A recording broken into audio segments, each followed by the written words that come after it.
goof in the hoe. I bet your partner sitting up there looking like, Yeah. So he just gonna act like he ain't get shot. A couple weeks ago, he gonna act like he ain't hit him up and V Live. Stop playing. I don't know who did it. I'm just saying. Why you capping like your leg got broken in a car wreck? Pussy ass back up down the foot. Need my motherfucking eyes. Bitch. Is my pussy ass op laid up in a hospital talking about he got in a car wreck? Boy, fuck that. Talking about you broke your leg. Tell these niggas you really got hit up. Yeah. Pussy ass nigga. Bitch ass nigga, you capping. You got hit up. Everybody know you got hit up. When your pussy ass went to the hospital, you telling people don't record it. Don't put it out there, woo, because you want motherfuckers to think in the city you untouchable. Nah, bitch, it's pressure. Nigga talking about he broke his leg in a car wreck. You goofy in the hoe. I bet your partner sitting up there looking like, bro, so he just gonna act like he ain't get shot. A couple weeks ago, he gonna act like he ain't hit him up and V Live. Stop playing. I don't know who did it. I'm just saying. Why you capping like your leg got broken in a car wreck? Pussy ass back up down the foot.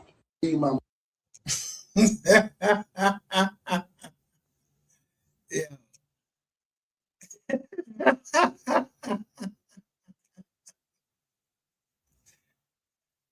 Yo, I just found this.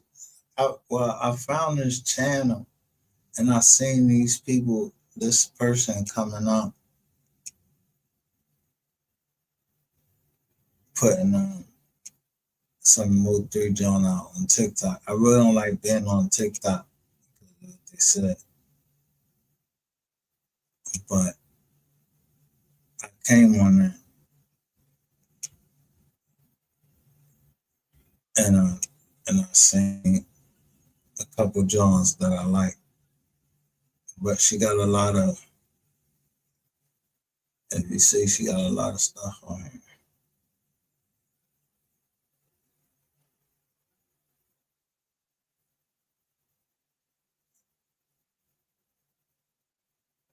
See, we always saying the music I play on here is talking about what he's going through, but this joint right here, and a couple other joints, Boosie Badass, I think MO3 Badass joint on here. Yo, they got a lot of stuff. And when you start looking at these things, yo, it's no more puzzle pieces. Yeah. Listen, y'all. I want y'all to listen close.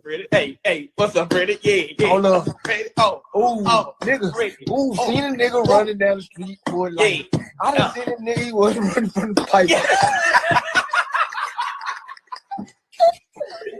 Hey. Yeah, little Freddie. Man, bitch, I seen the face.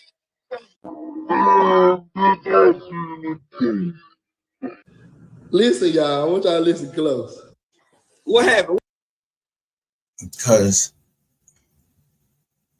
yo, although we doing stuff here, I don't know who be out in the bushes. I really just be focusing on the mom, but I don't know. There's other people out there other than, like I see down here, Miss Kitty. I see a couple other people come down here, and they about MO3, because I'm like, yo, we're all MO3 fans. Where they going? What they doing?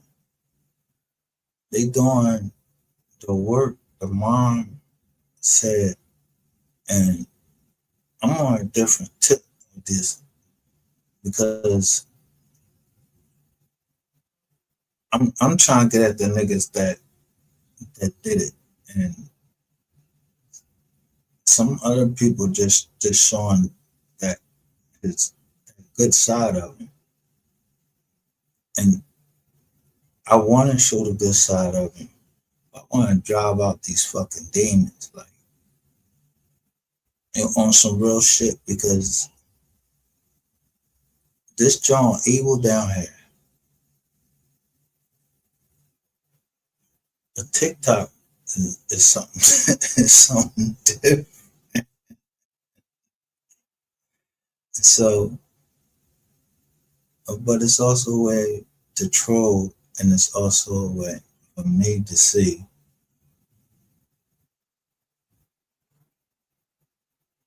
who may be in the bushes that don't want to come out and say something.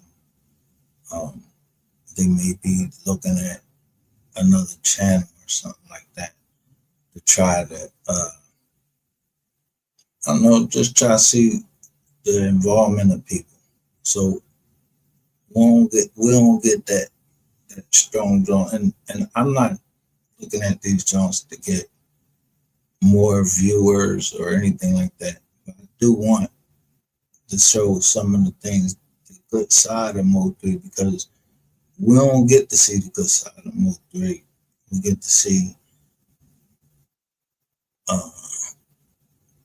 the music side, where they was telling them. So my mind been focused on, it's justice for MO3 backwards and frontwards, and I'm gonna just keep on putting shit out. But sometimes people may think that I'm trizzling, but I'm telling you, if I show you a document, and the document tell you that somebody's pushing, falsely inflating the numbers, I'm showing you that's what We Are the Receipts is about. Like, if they falsely inflating the numbers, I'm trying to. It ain't me that's inflating the numbers. Like I don't talk to them people.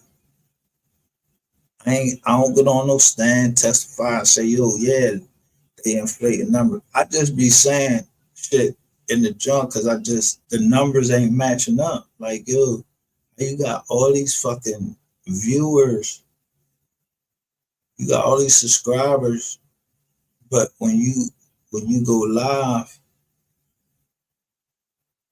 you're doing a jump. It'll be like 500, and it'll say it's 500 people listening to you.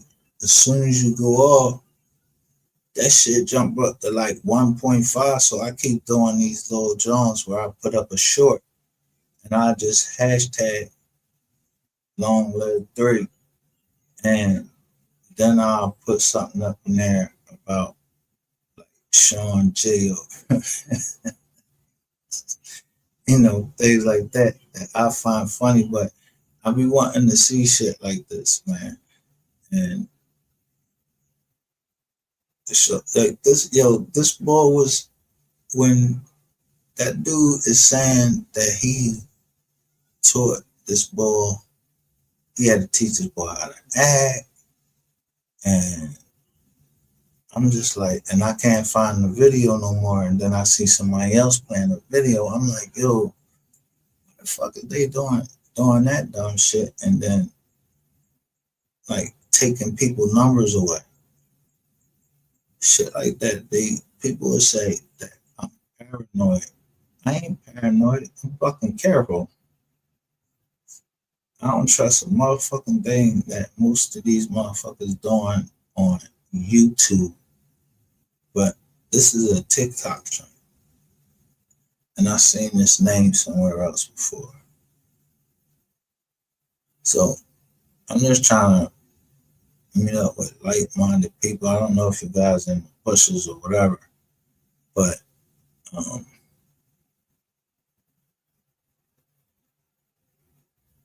if you hear me playing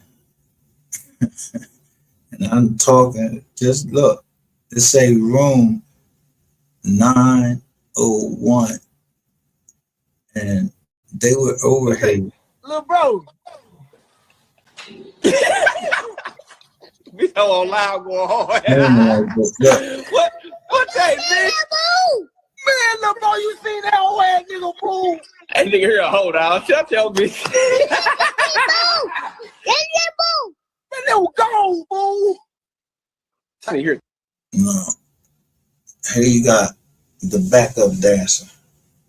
Bro, I know you don't got your fucking kids in there talking shit about MO3. Yo, I mean, this showed more of the worst kind of niggas, but when I was going through there and somebody said that they was messing up the trial, they messed the trial up. This was DG.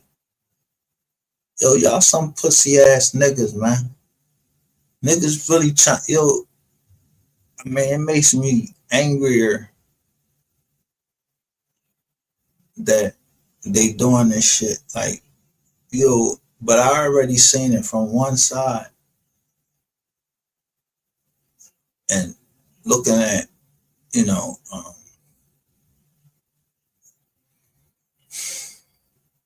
the slowdown, looking at people like that, and then looking at paperwork. And the thing is, I don't like to look at these at paperwork because I'm starting to see things come together that I don't want to see because it's people starting to get hurt like this. The wizard ball. I don't know if this ball got killed. I don't know if the ball's still living. He on life support.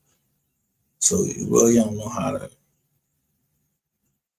I don't even know the ball.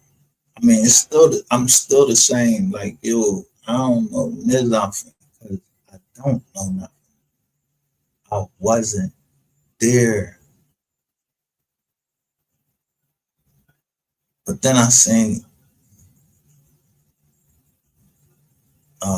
Miss Lowdown saying something about they had marked Roy Lee case as a cold case.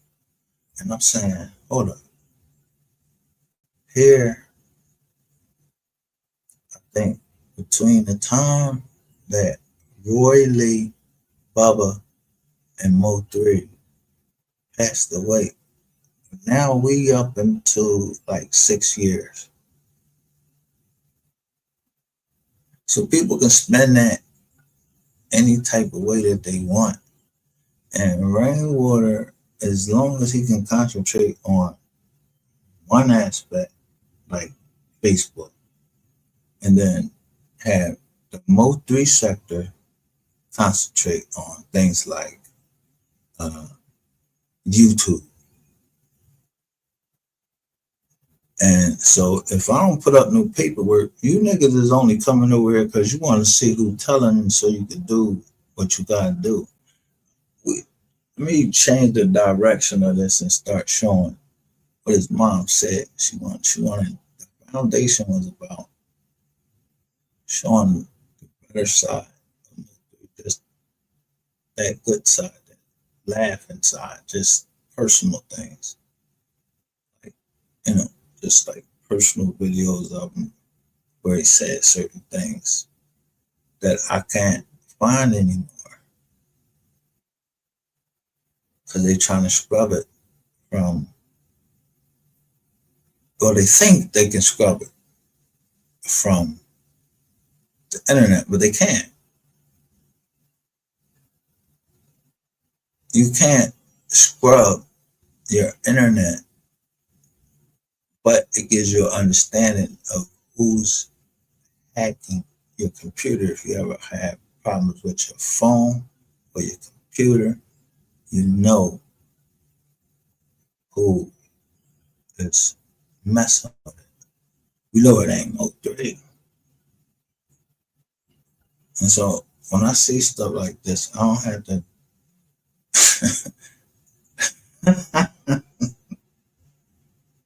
go off and say, yo, this nigga over here talking about, yo, this, that, and the third.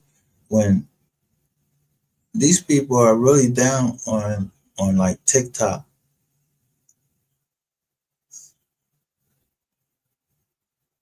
And so I see this long lived Mo mother fucking 3. I don't know. This the person that sent me anything. I don't want to know you. So don't come down here and, you know what I mean? because it's showing somebody's picture there. So I'm not going to stay on it too long because I don't want to show nobody's picture when they want to stay anonymous. So I just happened to be looking at this, and I went in somebody's chat, and I'm telling them, in so many uncertain terms, yo, y'all receiving pressure that's beyond anything that you can handle.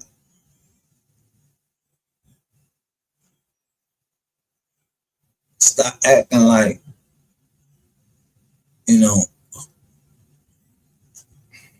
Crazy, I man. ain't gonna even go stupid because I'll be on the toilet with my shit. I ain't gonna even do like that. I don't even know. I'm lost. Bitch, what the? I'm Kermit the Frog. This is my team. No, I'm just saying my yak. What's up, Freddie? Hey, what's up, Freddie? Yeah. Hold up. Freddie. Oh, Nigga. Freddie. Seen a nigga running down the street, boy. Like, Yeah. I done seen a nigga, he wasn't running from the fire. Seen a nigga running down the street, boy. Like, I done seen a nigga he wasn't running from the fire.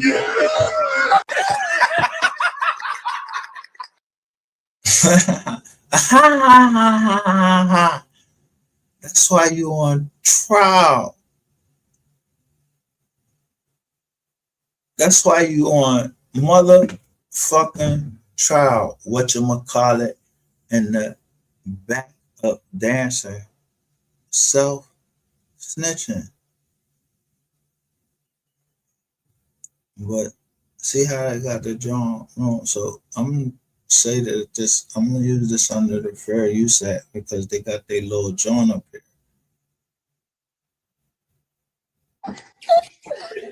Hey, Yeah, little Freddie. man, bitch, I seen the tape. What happened? What tape? Little bro. Oh, loud going hard. What tape, bitch? Man, little bro, you seen that old ass nigga fool? Hey, nigga, here, hold on. Shut your bitch. Man, that was gone, fool. This here crazy, I man. ain't gonna even go stupid because I'll be on the toilet with my shit. I ain't gonna even do like that. I don't even know. I'm lost. Bitch, what the? I'm Kermit the Frog. This is my team. No, I'm just saying my yak. When you see Yellow, you say Freddie. When you say Brother Freddie, he made us feel like he had something to do with it. They went extra hard on that. Damn. Like straight up, they went extra hard on that. Let's figure out what's going on. If nobody would have knew, they would just sit there and say, man, it was just a random nigga or baby daddy or something. Nobody would have knew what was going on until he started.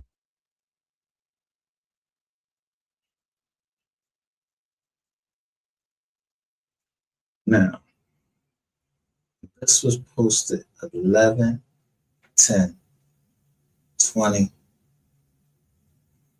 25.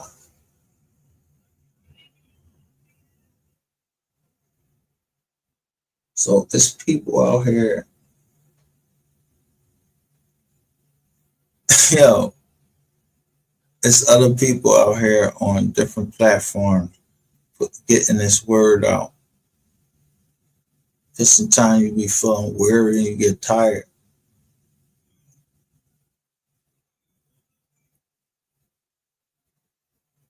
And then I may be blocking somebody else that's trying to put their stuff out, but look how short they join be 3 or 4 and they get these views. And I'm really not in it for the views or any of that. But I'm trying to wonder like how this shit right here got on some real shit. Like I didn't put this right here. And I'm like, yo, who put this right here? Cause I don't know how to do this. It's not irritating, I mean, it's alright. But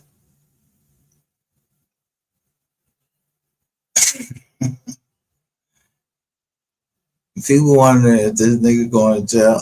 Yo, this nigga going to jail when I look at Boss Talk 100, and I'm thinking about like, yo, you mean to tell me that Devin Brown and the boy got out of jail and they ain't point out, who, if I don't know who B is, I don't know who he is. On some real shit.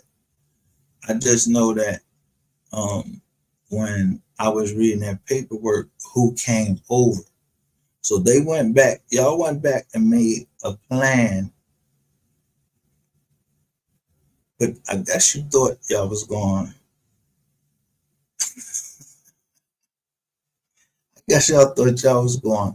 send me some bullshit and I'm going to rock with the bullshit. And then bam, you'll hit me up later on some bullshit and then try to take the Jones down. I still don't know the involvement of any empire in this thing. I don't know the people involved, and I can't get the information. So, we started off hot, and it doesn't matter if I'm talking to nobody or somebody. But I want you to look at this right here and listen to what this lawyer said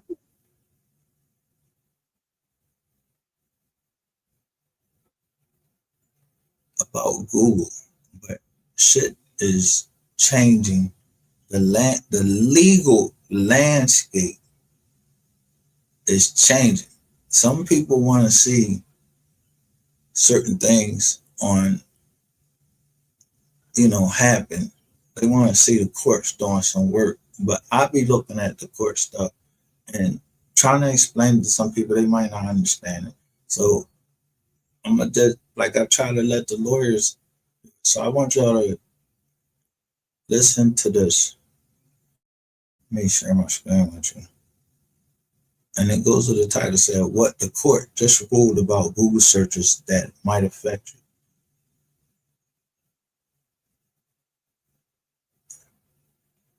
So let me share this.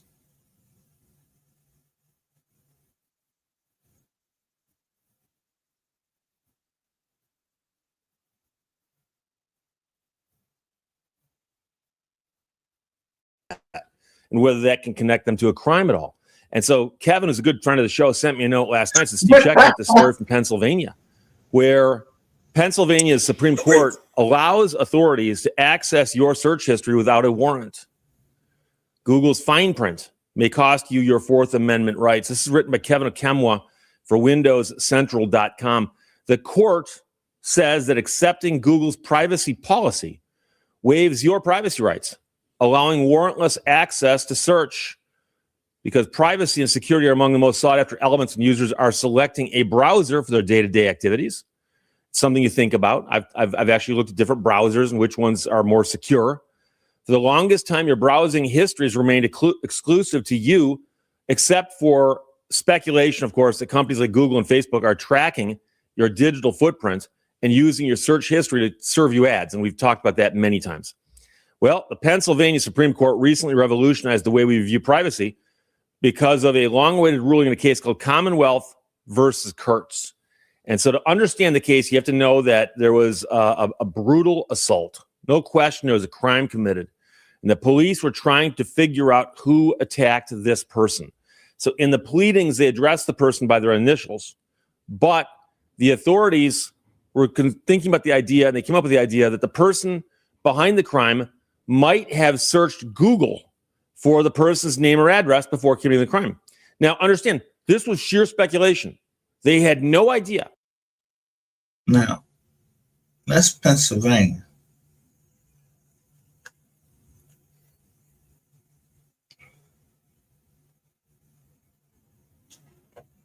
So let's say you're using a VPN and you put it in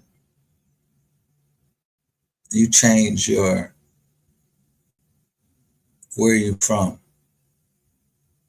with a VPN, and now you're in.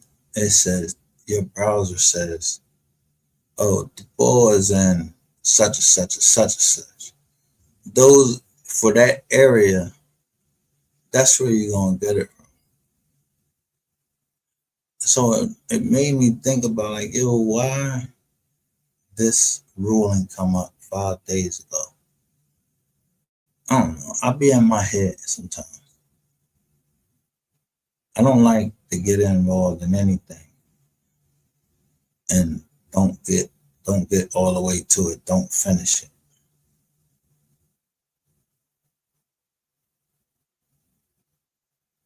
But I do. I don't want to show any. When I tell you, I don't want to show any more of the receipts from that case, MO3 case, because I don't want to mess it up. No one's told me to stop, but Jokers is getting murked, and I'm not trying to be a part of that. Because I know I did say it loud. But let me look and see who this person is when somebody comes down into the chat and say, hey, did you hear about so-and-so and so on? That could be a trap for me. Because I don't know who those people are. It could be a trap for me. I don't want to know who's in the chat. I don't want to know who you are. So I just keep going over old stuff because I'm trying to show you that some of these things I was saying a year ago, and when this kitty come over and say, hey, you know the stuff from 2023. A lot of things happened in 2023. A lot of things. So matching these dates up, some people forget the dates, and then I gotta bring up the document and show you what happened on that date, and I get tired of doing that part because I gotta find the document, and people have seen it, the document before, so they're using it to their advantage.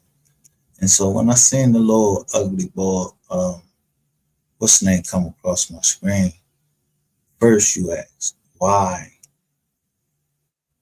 was your name mentioned? I didn't mention your motherfucking name.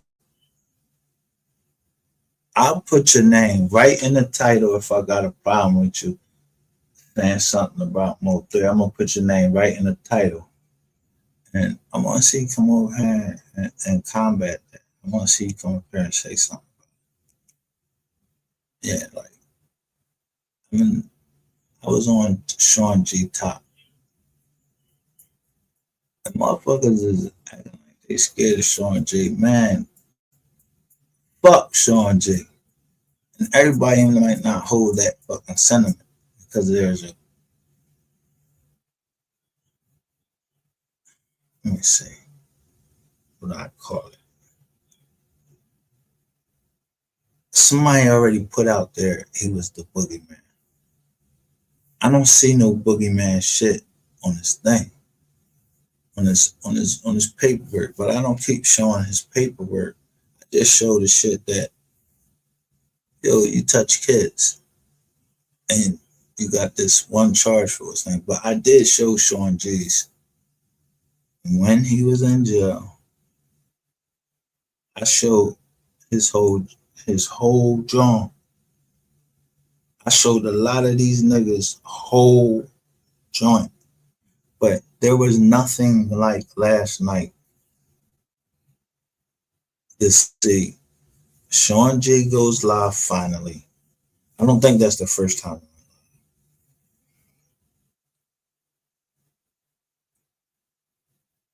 But some of these things come up in my recommended, and I heard Sin City saying certain things were coming up in her recommended, saying she never heard of these things. And it's possible that they can.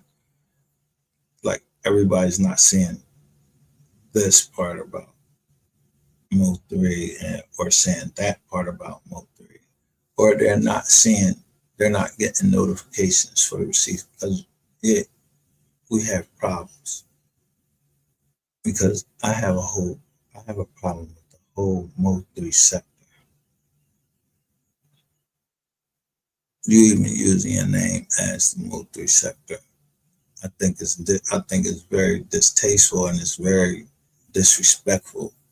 And at times, I wonder, like, was any of that money going to the family? That's the one thing I don't want to do, is mess up the family getting that money. But Rainwater coming out saying he just got a $500,000 payment when you was begging the court to lock up Freddie. Not Freddie, what's this boy name? Yella Beezy. You was begging, you had your attorney wanting to lock the boy up for contempt of court because you was starving. You was a starving nigga.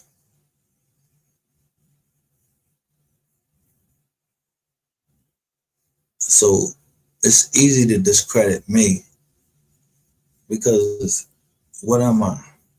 I'm just another nigga on YouTube talking. And sometimes I try to show you shit like this and show you what the ruling means. But still, if they got lawyers or whatever, then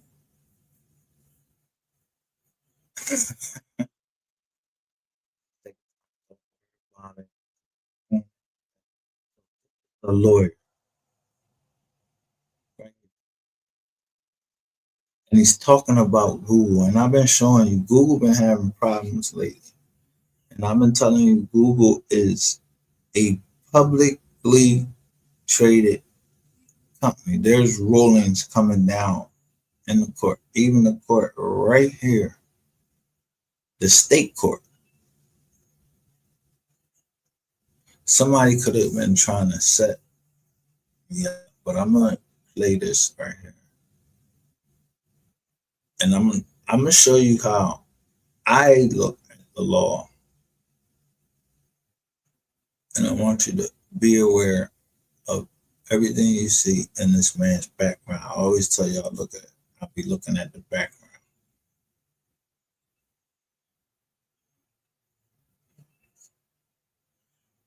They had no idea who committed the crime, but somebody said, gee, I wonder if the person who committed that crime Googled them before the attack. And so the court says in its ruling now that the authorities were within their rights to access a potential offender's search history without a warrant. The court argued that everyone using these services knows they're being watched anyway, but they didn't serve a warrant and say, we're going to look up this guy's search history. They served it on Google and said, give us the information on anyone who searched for personal data on the victim in the time leading up to crime. And Google came back and said there's one person. And it turns out that when they got the DNA from that one person, it matched DNA from the crime scene. And so they think they got the right person, but they got it by, again, searching random search histories on Google. And again, they had no evidence and nothing else except, I wonder if they did that search. I bet they did. So according to the court, it is common knowledge that websites, internet-based applications, and internet service providers collect and then sell user data. Consequently, the authorities obtained a reverse keyword search warrant, which allowed them to ask Google to hand over the IP address of any user who Googled the name or address of the victim leading up to the commission of the crime. The software giant complied and released the information, highlighting the exact IP address that had been used to conduct 2 searches for the victim's address just hours before the attack. So some people are going to say, but Steve, they caught the guy. That's good. Yeah, it is good. It is good. I'm just concerned about the after effects of a ruling so broadly stating that, well, you consented to give this one entity your information, therefore you've waived it with respect to everybody, including the government. That, to me, is the problem. So the IP address was traced back to the residence of the defendant. The authorities had not suspected the man of any connection to the story, but they started to watch him closely and then obtained a DNA sample that was traced back to the crime scene. And they got that, believe it or not, from a discarded cigarette butt. And I've heard of that before also. So it's amazing how often that happens. So the loophole buried in legal fine print might have been used to bring a criminal to justice and conclude the case. It still raises critical privacy concerns. But the justice has argued that Google's privacy policy constitutes consent. In the case before us, Google went beyond subtle indicators. Google expressly informed its users that one should not expect any privacy when using its services. Now, that is a concern. Except that Google, they tell you can turn off your web activity and all of that to see, they got ways that you can turn off certain Google stuff. So people are like me taking screenshots. I mostly take shots. Like, I see you on Google, and you shouldn't expect any privacy because I'm taking a picture, or you was on Google, got privacy settings. Now, when people come down here, they're showing people's whole Google drawing. Like, they show your whole drawing, like you was in this chat, and they were talking about a death. I did it a different way. I bought more stuff from Google. So I bought more stuff from Google, including sending money to MO3 sector people that I thought were MO3 fans. And it turns out that they weren't MO3 fans, you were MO3 ops. I mean, I'm just saying. Had I known about this ruling, but it just came down. Well, he just reporting it 6 days ago, December the 30th. And I think that the fact that they're saying this, that the Pennsylvania Superior Court is saying that, is because one of my cases was out, and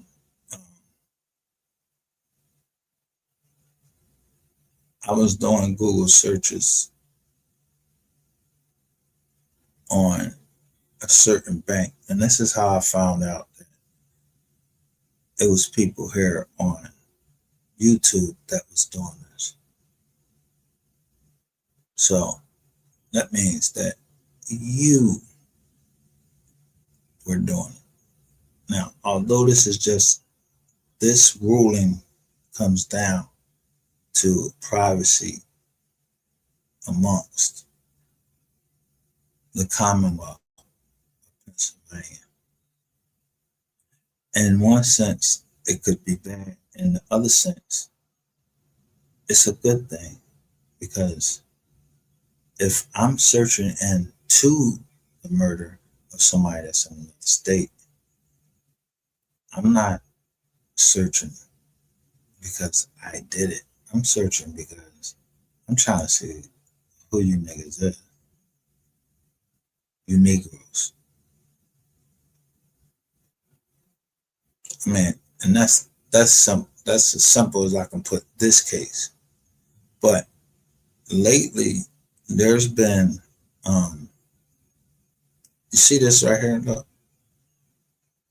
He built a privacy tool. Now he's going to prison.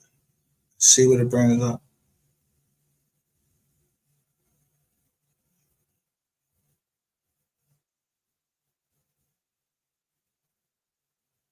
So this Ratchet TV 4 years ago, and I'm glad it did it, and I'm using this under Fair Use Act, and I'm glad that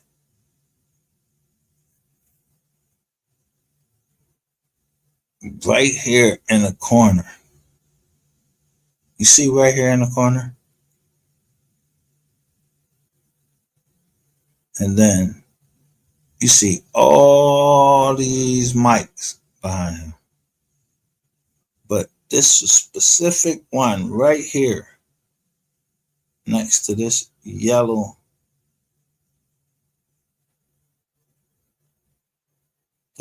John right here.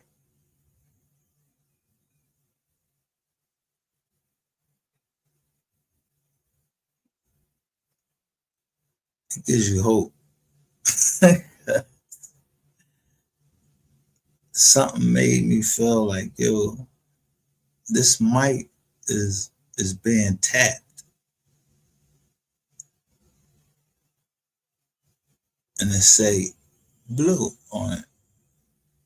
And he got a mic right over there that says blue on it. So this is a lawyer out of West Virginia.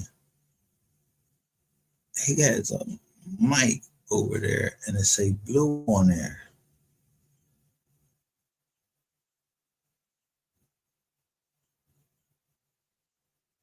Blue.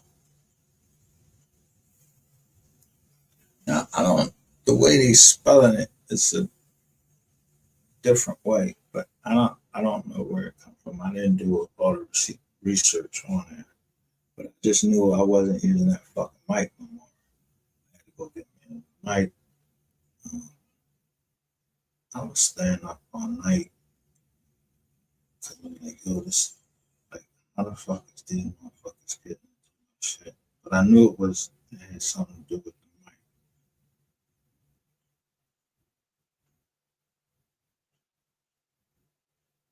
So this is further confirmation. And you talking through these mics on this joint. So I call them operation, and I'm looking at the cutter, like I look at things different. And people might think I'm strange. I'm not strange. Like, I just was with my daughter. She was like, Dad, you be paranoid about certain things. I'm like, no, I don't be paranoid. I be careful. She's like, but the way you be saying things, this is, my kids aren't on here. I don't want them hearing this stuff. But they say the way I'm saying things, it sounds like I'm paranoid. I hate when people use the word paranoid. Do y'all think that MO3 was paranoid? I want to know if anybody had come down here and say that MO3 was paranoid. I seen a comment that said MO3, when I was saying something about MO3, I was showing you some of the comments. And those comments, they rubbed me one way and they rubbed me another way in one sense, because I don't know how the person means it. Unless you come right out and say it. See, niggas they be chicken shit and be having chicken hearts. You scared to say what the fuck you feel. Or that people can explain away, oh, well, I live down there. I can't say it. Miss Kelly, she lives down there. She say what she has to fucking say down there. I can understand the older generation being a little hesitant to say it just because they don't need the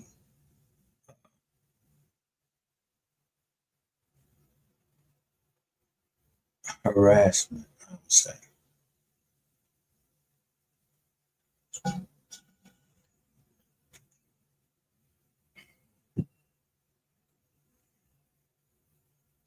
So sometimes I'll be looking at stuff and I'll look on like Instagram, and I'm looking and seeing who's following, who's liking what.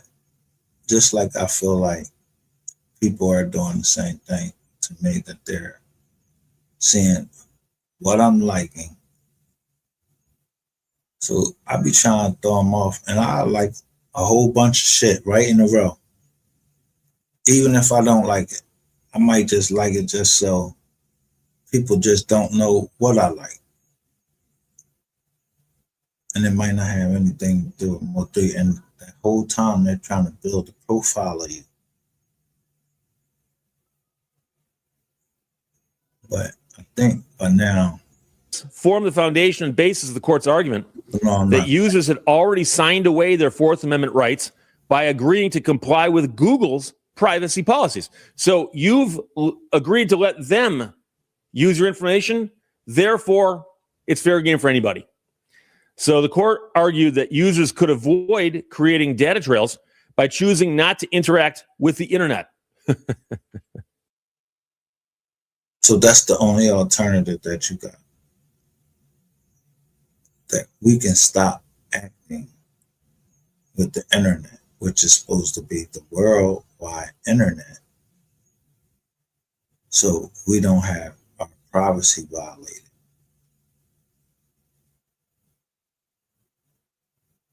And the way it seemed like it's something for YouTube, it's a win for YouTube. And then it would shut down anything that somebody might have thought that I was going to sue on.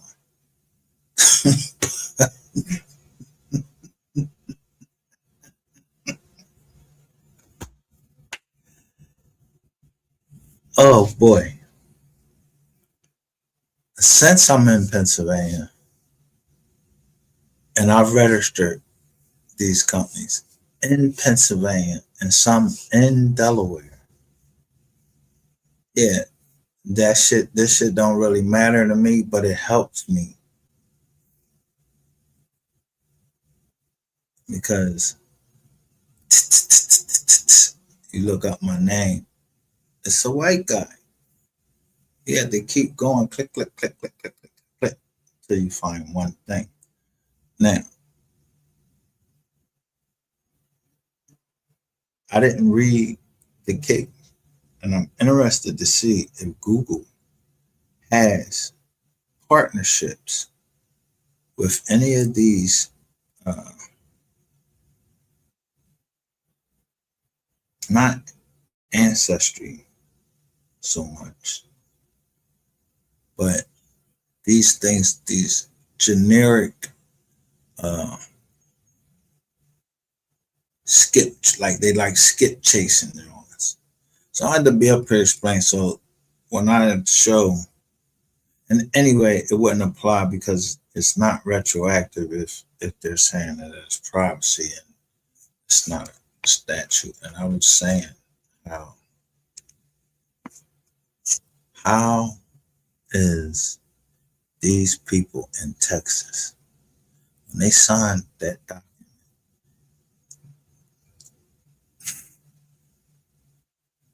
plead guilty, why are you signing away 5 USC 558?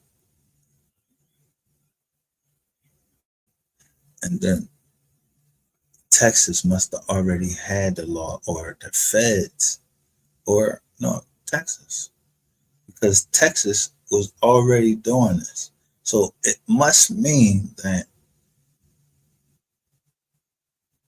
yeah, it's not that big of a deal because it has something to do with a criminal case. So when I'm reading these things, some of the things I wasn't understanding about the Google part, and I was like, damn, I hope somebody wasn't using somebody else's name on Google. But this is strictly for Google. What about Facebook? why in the document that we showed last night, where these people actually, these cops actually wrote up a warrant, an affidavit for a warrant based on an anonymous tip that somebody had a Facebook account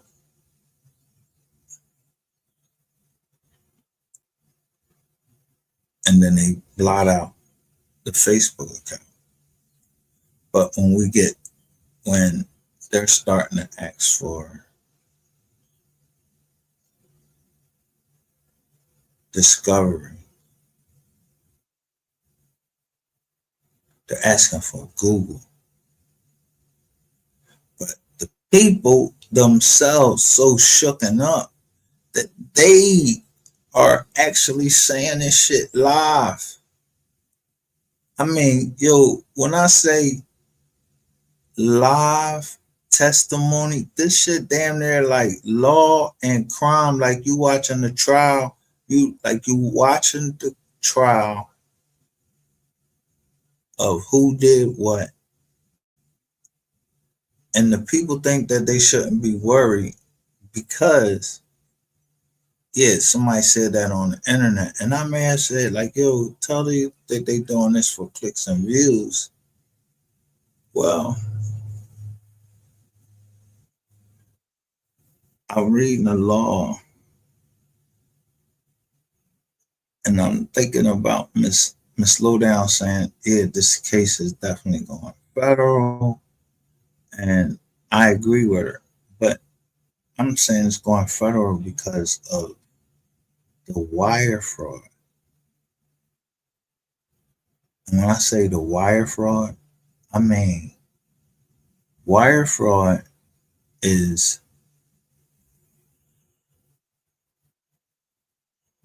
not just it's the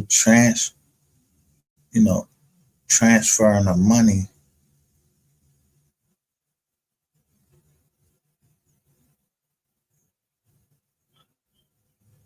but it has to do with something with a scheme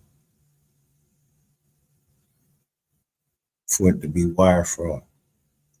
And you have to say someone has devised a scheme to do that. And if they didn't devise the scheme, I could see where the defense is trying to go. Why they asking for Google to send them the user information, the music they was playing. That's the one thing that got me like, why would you be asking what music they was playing?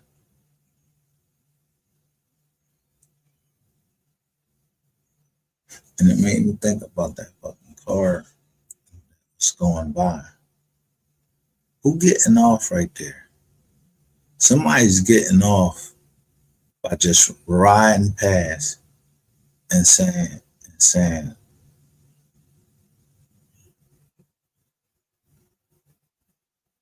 RIP MO3, but you can see the tags down there. I keep having to hone in on those tags. Look all around the car to see what type of car it is. Then try to match the car up with some other place. But luckily for Miss Slow Down, she was saying phones and all these other things. So I said to say, this ruling right here,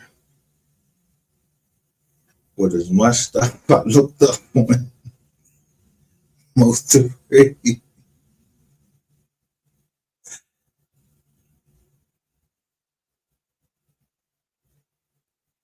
they're going to clear me again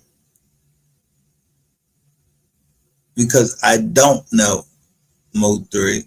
I don't know any of these people that are getting killed. So when I'm saying up here, man, I wish justice is on the street and all that. I'm not advocating violence. I'm not advocating peace. I'm telling you, finish what you started. All tough Tony motherfuckers, finish what you started. You was this you just heard what I just played. That shit was funny back then to y'all. You got your kids all in there. Yo, CPS need to come down and get your fucking kids if you online and you fucking are actually caught online talking about how you just murdered somebody in front of your child. So we need to advocate for more harsh punishments before they go to trial so they understand, like me. I don't want my kids knowing if I'm getting ready to murk you or if I murk somebody, I don't want my kids knowing that. I don't want them to look at me and just be like, damn, my dad killed somebody and he's a bad person or whatever. Not knowing that I legally did it.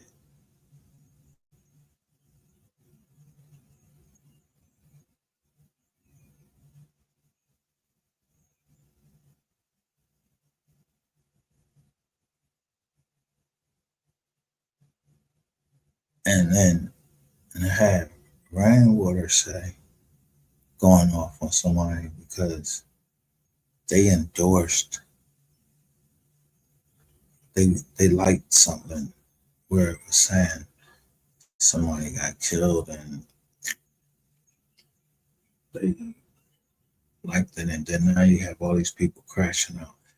To tell you the truth, I don't care if you had to go to a mental institution, but I don't want to see none of these young brothers going to.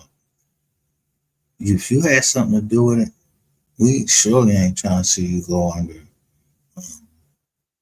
nothing and say you was insane or it was a passion or crime. Because some of you niggas was in love with MO3. I'm talking about some of you niggas. Did you hate MO3 because you was in love with him? And I mean, you loved him. Not loved him just like a brother, but like you loved him.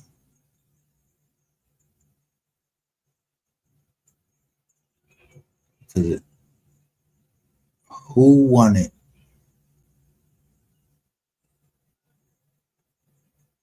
the complaint to send me Rain's business? Now, are they going to open up that case on that transgender woman that got, transgender young lady that was murdered, and a guy got murdered for her. A guy got, I forgot how many years he got, but the family impact statement didn't seem to bother him at all, and I don't think the judge was really moved by it.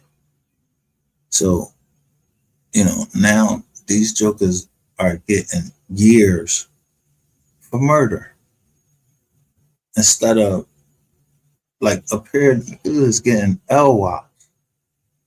LWOP is life without parole. Why they in Texas, which used to kill, y'all was known for killing people. Known. Like the Fed wasn't no long years of all of these pills that you're gonna put in or nothing. No, you did this. Oh, you killed the boy. All right, we got enough evidence. Yeah, you died with like 5 years. And I know that, cooperation gets you some time off, but I don't think that should get you no time off for a body.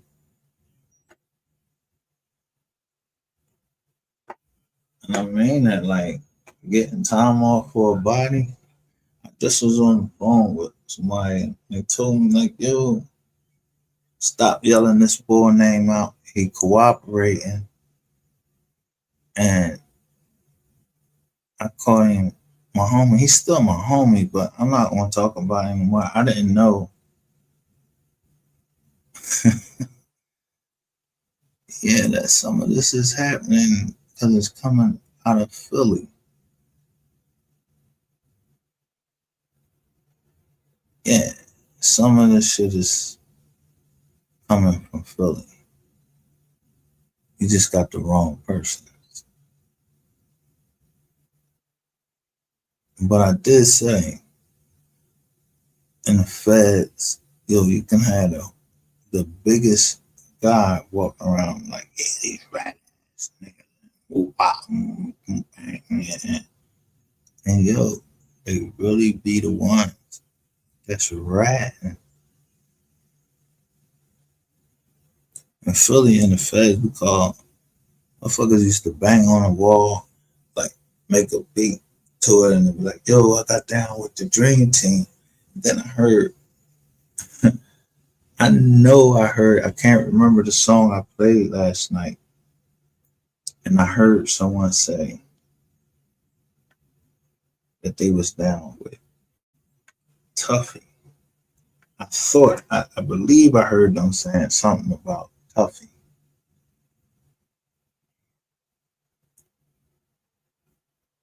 I'm gonna leave that alone, but Tuffy is from Philly.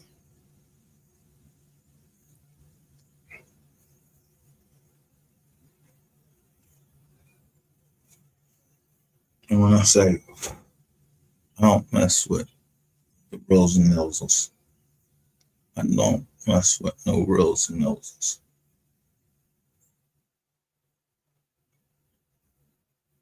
But if you didn't have anything to do with something, you ain't no Rizzy. So people just let's throw that word ratting and snitching out there.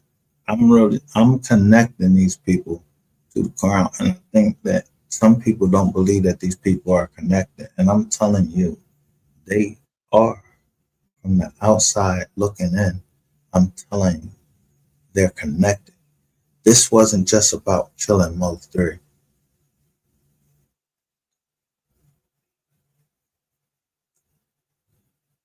There was supposed to be a lot of things happening. The day was not just for MO3. Texas is one of these border states, so I keep pointing out these white trucks or these tractor trailers, these 18-wheelers. The 18-wheelers, you don't know what their cargo is. Some people used the killing of MO3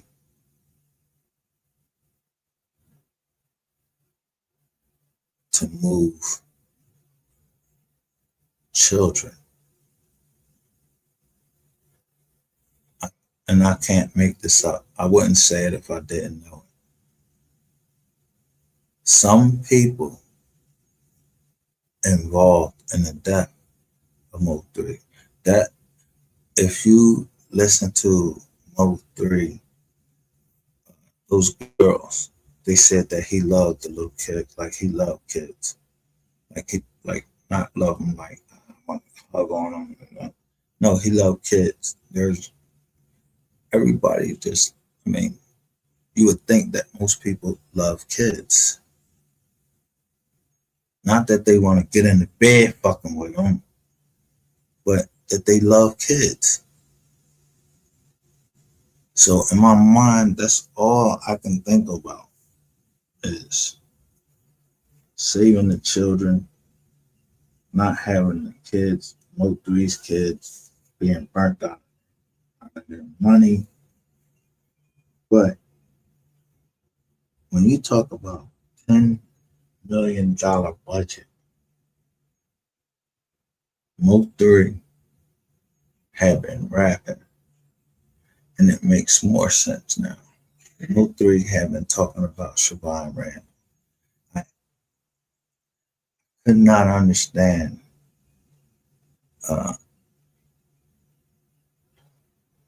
he was, I'm not going to say he was a activist rapper, but he was the type of drill rapper. He rapping, y'all was doing shit. Trap Boy Freddy,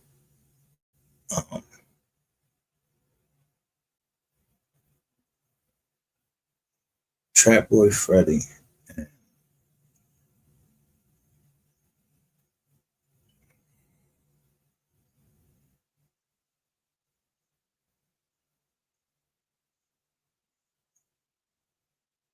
Yellow Beezy. I'm gonna call him whatchamacallit. I don't want to call him a name. I'm not giving these people problem. I'm gonna call him a backup dancer and whatchamacallit. So whatchamacallit and boy, y'all had something more going on because I couldn't understand why y'all were denying Devin. Why was Devin Brown put in it? Because I'm like, yo, Devin Brown was already working. And I said, damn, was he working? He was working to catch a dirty cop. But if you remember at that time, there was a gun. This is a true story. And before I talk about it, I'm going to bring it up.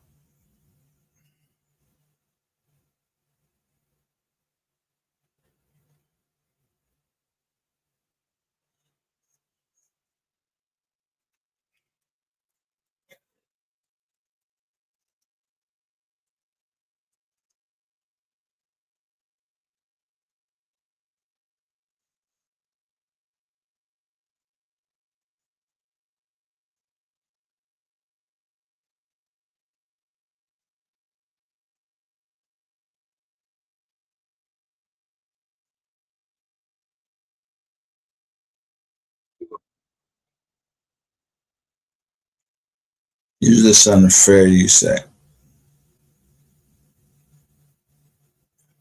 I'd rather look at it right here.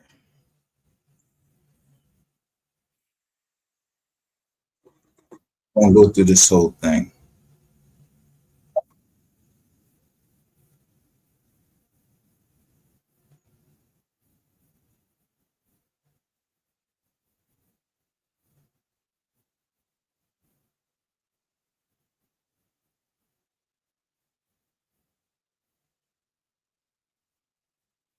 And hundreds of others in Mexico. Without any congressional notification, let alone approval or oversight, the Justice Department created a program that they probably believed would help solve the problem of interdicting guns and drugs. The ill-conceived concept was supposed to lead U.S. and Mexican authorities to the criminal drug cartels who would.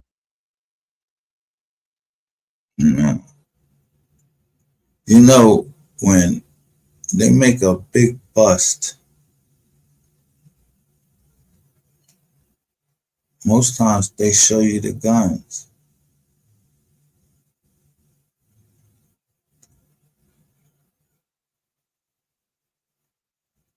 This is the ATF. Listen, this was made 1 year ago, August 14th, 2024. Operation Fast and Furious was part of a Project Gun Runner and became a widespread public disaster for the Obama administration and especially Attorney General Eric Holder. Director Kenneth E. Melson and others following the death of a Border Patrol agent and hundreds of others in Mexico. The ill-conceived concept was supposed to lead the U.S. and Mexican authorities to criminal drug cartels who would receive the weapons. But what really happened, written and hosted by Colin D. Heaton. Forgotten History is a 10th Legion picture production. Drugs. The ill-conceived concept was supposed to lead U.S. and Mexican authorities to the criminal drug cartels who had received these weapons. But what really happened? How was Operation Fast and Furious implemented? Who authorized it? Who conducted the operation? Was it illegal? Who, if anyone, was held accountable? Illegal. Who, if anyone,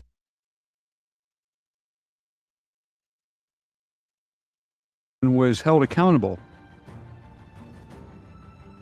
Hello, I'm Colin Heaton, former history professor, Army and Marine Corps veteran, and welcome to this episode of Forgotten History.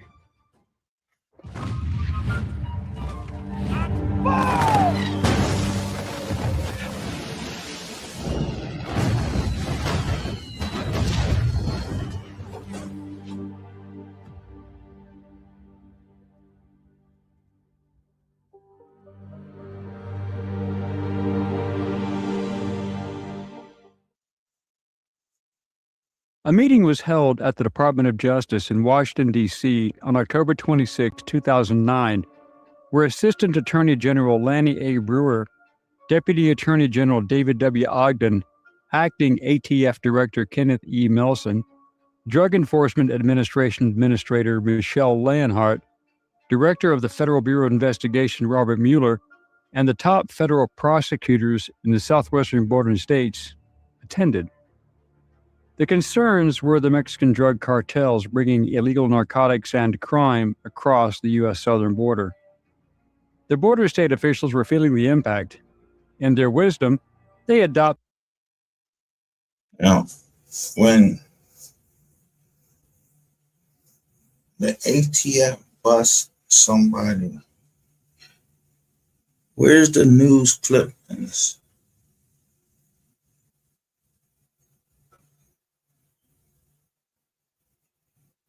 I couldn't find any of when they showed that they busted Trap Boy Freddy and them. Why not? Look at the guns that they got.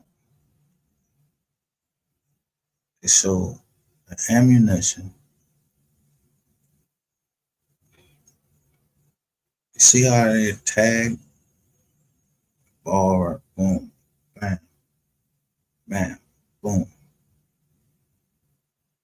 Adopted a tactic to identify and eliminate entire arms trafficking networks rather than low-level buyers. Those attending this meeting apparently did not suggest using the gun-walking tactic, but Phoenix ATF supervisors would soon use it in an attempt to achieve the desired goals. The strategy focused on identifying and eliminating the pipelines that moved the weapons. The goal was to bring down the trafficking network, not just the people on the lowest rung. The next day in Phoenix, the plan was given to Bill Newell, the 20-year veteran and head of ATF's Phoenix office. However, the ATF in Arizona had already been using this policy for at least 7 months, without any congressional approval, long before the federal officials approved the plan. The reasoning was that an arrest of a straw purchaser, which is someone who can legally buy a gun and to sell it to someone who cannot, would not get ATF the bigger fish. The buyer would get a light punishment, if any, and the cartel could just find another buyer. But not immediately arresting the straw buyers, the agents could follow them and their associates, wiretapping conversations, and possibly charge them with serious crimes such as conspiracy, drug trafficking, and money laundering. Under ATF rules, the program was allowed, supported by U.S. Attorney Dennis K. Burke in Phoenix, and had been approved and funded by a task force at the Justice Department, although this later would be denied. The following month in November 2009, Mule's agents in Group 7, one of the squads in the office, began following a particularly busy suspected gun trafficker. In 24 days, he bought 34 firearms. The next month, the man and his associates bought 212 more. The ATF had been following over 24 suspected straw purchasers, and the major common denominator was that they were taking the weapons and storing them at an auto repair shop. Those working there were also active in street racing as a hobby, hence the nickname Fast and Furious being attached to the operation. The operational method was tracking and surveillance of suspected straw buyers, seeing where the guns went, who they were given to, but agents were not to interdict, question, or arrest anyone. Most of the ATF agents were rather unhappy with these instructions as they knew where the weapons were eventually going. The undercover agents tracking the buyers and weapons found themselves in a moral dilemma. For example, ATF agent John Dodson, a 7-year veteran of the ATF, was with 18-year veteran agent Alindo Casa, and they observed a suspected trafficker. He bought 10 semi-automatic rifles from a Phoenix gun store and followed him to the house of another suspected trafficker. When they radioed the event in order to effect an arrest, they were ordered to allow the guns to go, no arrest or interference. The agents were bewildered. They would watch this same method of operation continue continuously for over a year, where they could do absolutely nothing. We were all sick to death when we realized what was going on, Casa later testified. Arguments ended in screaming and threats by supervisors. Many weapons ended up in the hands of the Sinaloa drug cartel and others. Such was the method of Operation Fast and Furious, which was called gun walking. The logic was that each weapon was recorded by serial number and a ballistics test for later identification. And each weapon was also fitted with a small GPS tracking unit initially installed by the El Paso Intelligence Center, later purchased at a local electronics shop by... You hear that? They was tracking the guns, tracking the guns, GPS tracking the guns.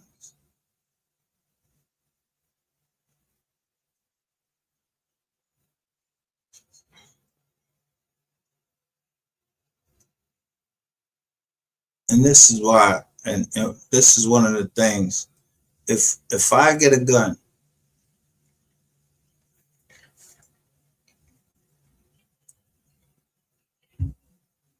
and I think I can almost certainly connect why we're getting what we're getting and the progress we're getting, because there was something else bigger going on that we didn't see, because at some point the guns that GRC had, when I was reading that thing, the military, they had military weapons.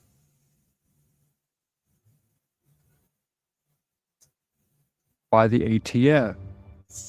Critically, the GPS battery life was only a few days, and the GPS weapons tracker signal was routinely lost, especially in the trunks of cars. This lack of technical sophistication and failure of GPS as a tracker were the major reasons for Fast and Furious's failure as an ATF operation. And it was not just the GPS tracker power failures. Many of the guns were inspected by the criminals themselves, and the trackers were found. By the time the operation was terminated, over 2,000 weapons of all varieties, such as AK-47 variants, AR-15s, many handguns, and even Barrett 50 caliber sniper rifles. Damn. Morale within the ATF was apparently quite low as a result, since many of the agents had been sent in from outside Phoenix and were working together for the first time under David Voth, a Marine Corps veteran and new supervisor sent in from Minnesota. The agents' outrage overrode any sense of loyalty to their bosses. The agents involved had their hands tied and could not get involved in stopping the guns flowing south, and many openly discussed their reservations as to what damage may be done as a result. The agents in downtown Phoenix clashed with Voth and the agent running the case, Hope McAllister, who they felt ignored their concerns. However, Voth struck back at the open dissent and lack of enthusiasm, and in a March 2010 email, he wrote, "I will be damned if this case is going to suffer due to petty arguing, rumors, or other adolescent behavior. I don't know what all the issues are, but we are all adults and we're all professionals, and we have an exciting opportunity to use the biggest tool in our law enforcement toolbox. If you don't think this is fun, you are in the wrong line of work. Period." Their problems were not isolated to the ATF in Arizona. Across the border, ATF agents stationed in Mexico were also concerned, such as Darren Gill, the ATF attaché to Mexico, and his deputy, Carlos Canino, who were alarmed by the large number of weapons being recovered at bloody crime scenes throughout Mexico and being traced back to Phoenix. The rising violence in Mexico due to the guns being in the hands of the cartels was a serious wake-up call. Gill himself was frustrated as the weapons collected at crime scenes were traced back to the operation. "Hey, when are they going to shut this, to put it bluntly, damned investigation down?" Gill recalled yelling at his boss. "We're getting hurt down here." In May 2010, Dodson asked his supervisors whether they were prepared to attend the funeral of a slain agent or officer after he or she was killed with one of those straw-purchased firearms. Dodson later told a congressional committee that Voth responded to the complaints by saying, "If you are going to make an omelet, you need to scramble some eggs." Voth denied making that statement or that Dodson raised the possibility of slain agents, said a law enforcement official involved in the case who has been instructed by his superiors not to talk to the media about the case. The official also described both Voth and McAllister as hardworking and conscientious agents. The ATF and Justice Department never informed the Mexican government of the operation because it was not congressionally sanctioned, nor was it officially approved by the White House. Mexico, in fact, knew nothing of the 15-month operation until it became public knowledge. However, tragedy did eventually strike when, late on the evening of December 14, 2010, U.S. Border Patrol agent and former Marine Brian Terry and other officers were patrolling Pet Canyon in the Arizona desert, about 11 miles inside the Mexican border. Suddenly, the group got into a firefight with 5 suspected illegal immigrants. At first, Terry and the officers fired less than lethal beanbag guns, an FBI report said, but the suspects fired assault weapons. Then the agents resorted to live ammunition. Terry was fatally shot in the melee. Investigators made 4 arrests and found 2 AK-47 semi-automatic rifles nearby. Within hours, the news spread inside the ATF. The serial numbers on the 2 rifles matched guns bought by one of the Fast and Furious suspects a year before outside Phoenix. The bullet that killed Terry was so damaged that neither of the firearms could be definitively linked to his killing, according to a law enforcement official connected to the case. After Terry's death, Dodson said he tried to contact ATF headquarters, ATF's chief counsel, the ATF ethics section, and the Justice Department's Office of the Inspector General. One of his complaints was the gun-walking situation, and on December 22nd, an item appeared on cleanupatf.org, a site founded by dissident ATF agents. The post said that an ATF official in Phoenix approved more than 500 AR-15 type rifles to be walked to Mexico. Damn. It has been assumed that the Obama administration quietly approved the smuggling operation without consulting Congress, but with the knowledge and assistance of Attorney General Eric Holder. Their aim was to boost the numbers of U.S. weapons recovered in Mexico to gain support for an assault weapons ban, which the Democrats had always campaigned on without actually clarifying what an assault weapon even is.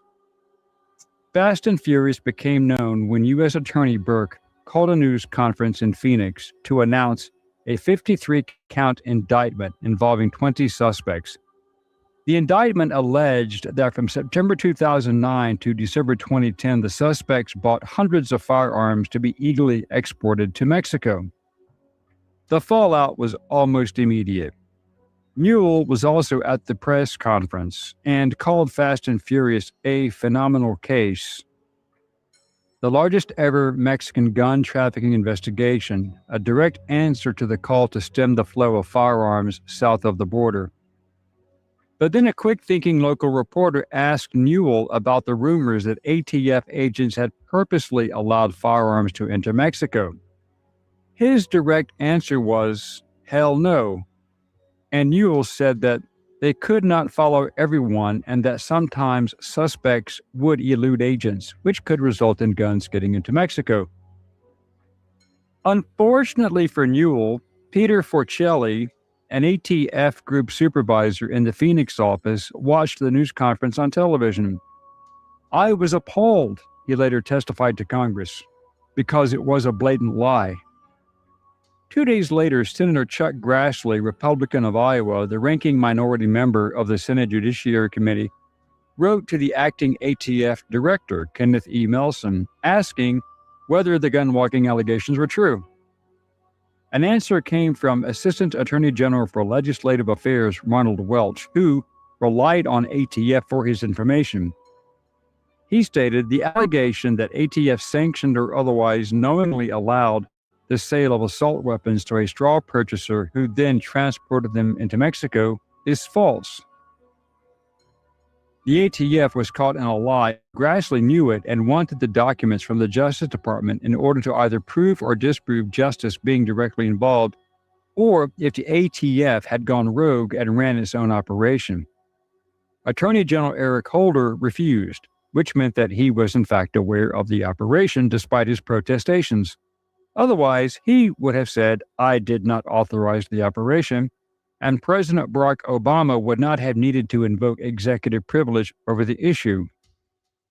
It appeared that gun advocates say federal officials came up with Fast and Furious to pin border crimes on gun dealers. Their opponents say the National Rifle Association ginned up the scandal to distract from border violence.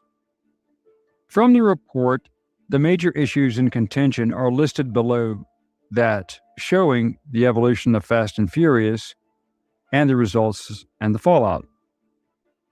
October 2009, Operation Fast and Furious starts to take shape in the Phoenix office of the U.S. Bureau of Alcohol, Tobacco, and Firearms, the agency within the Justice Department charged with enforcing federal gun laws.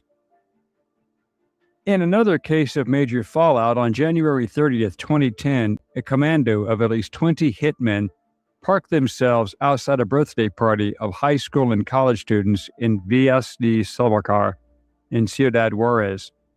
Near midnight, the assassins, later identified as hired guns for the Mexican cartel La Línea, broke into a one-story house and opened a fire on a gathering of nearly 60 teenagers. Outside, lookouts gunned down a screaming neighbor and several students who had managed to escape. 14 young men and women were killed and 12 more were wounded before the hitmen finally fled. Indirectly, the United States government played a role in the massacre by supplying some of the firearms used by these cartel murderers. 3 of the high-caliber weapons fired that night in the Villas de Salvacar indicted at least 6 men in Terry's death. At least 2 were in custody. The department is not revealing. Justice officials said that they relied on federal prosecutors and agents. All right, they ain't giving me what I want. But when you first heard about Operation Fast and Furious, the Border Patrol person got killed. A Border Patrol person was shot with a weapon.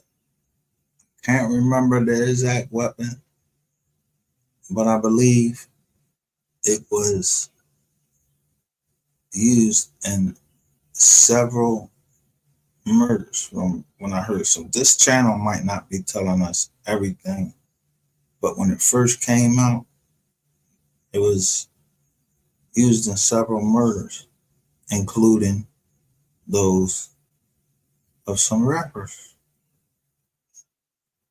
So the gun keeps going around, but I want to show you. I'm going to stop that one because I was going through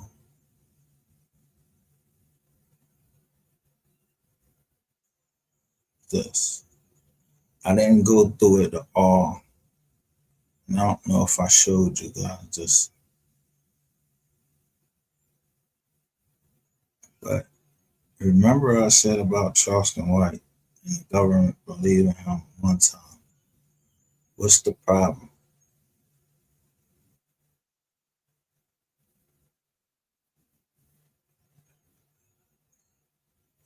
Damn fool.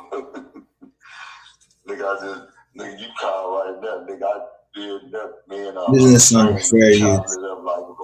Where you at on the line?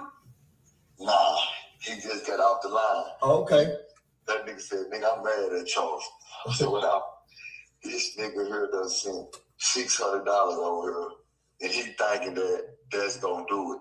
Nigga, I end up spending $2,200.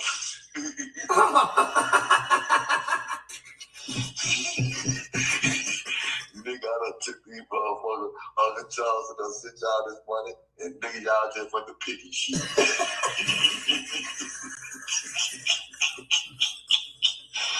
Boy, I wasn't laughing. Say, boy, them kids got some expensive taste, boy. I ain't bullshit.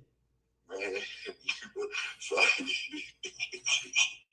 yeah, boy, I was laughing so goddamn hard. That nigga said that. Nigga said, man, this nigga done played Uncle Charles and done sent this motherfucking money to him. And nigga, nigga, they would want everything. Well, dang, this gonna cost $400. And nigga, he looked up, he said, God damn. Yeah, I'm gonna have to see my niggas. Yeah, I'm gonna. No, nigga, we love it, nigga. Nigga love what you do, my nigga. You know what I'm saying? The real ones do anyway, man. The real ones love what you do, my nigga. Yeah, straight up. For real, and all the kids really do appreciate it, nigga. Yeah. I love it when the kids always say, "Boy, Charles today." Yeah, homie. Yeah, they don't love you for a reason. They love you just because of what you know what I'm saying, the passion that you show, my nigga. Yeah. Why, yeah, man. So that's why I tell niggas all the time, man. I said, man, it's the passion, man. Look at man, they got that shit. Yeah, homie, that's why I'm mad at them niggas, homie. Them niggas knew we were going back up to that school, homie. They calling about everything else. They call about everything else, being a nigga business about everything. So, okay, nigga, you in a nigga business. You holler, you my partner, and you fuck with me. Okay, nigga, this what I do. So, nigga, don't come along with me. Nigga, y'all call me up, homie. You and them niggas in the studio called me because them feds came and got them niggas in Dallas, so they got scared and said, we want to work with kids. So, nigga, we take them now. So, nigga, if you go to talk with kids, nigga, say what you gonna do. When it's time to get that money up, come back, nigga. Yeah, nigga, if you can buy 50 shots in the strip club, nigga, come buy 50 shots with them kids. Yeah, man. Yeah, nigga, if we can pass money in the strip club, nigga, let me hold fire. If we can do that in the strip club, nigga, let's do this with these kids then. So yeah, nah, homie, nigga, you saw how them nigga, homie, you heard what that woman said. They were waiting on her. Yeah, them kids, boy, say they were waiting. Them kids were waiting on. So peep game, homie, the same one of the little niggas had grabbed my Instagram. And he got on the Instagram and said, man, we ain't listening to nothing them niggas said. Say, homie, he was just fronting for the Instagram. That same kid sent me a message last night. I thought the little nigga was playing on me for the $100, right? Nah, that little nigga went and got his baby cremated. It was gonna cost $300 something. They ended up charging $200 something. The little nigga sent me the receipts and everything last night. I thought the little nigga was playing on me. I gave him the $100 anyway. But I thought he was playing on me, but he was telling the truth. He sent me the receipts last night. Yeah, the tower. I mean, he came up there talking to you. Yeah, and I turned my back to the crowd. When I turned my back to the crowd. Yeah, I remember that. I'm watching. Yeah, that little nigga sent me the receipts last night, homie. So now we making a difference. So when them niggas get on the line and go to front and stun with all this cap and shit, nigga.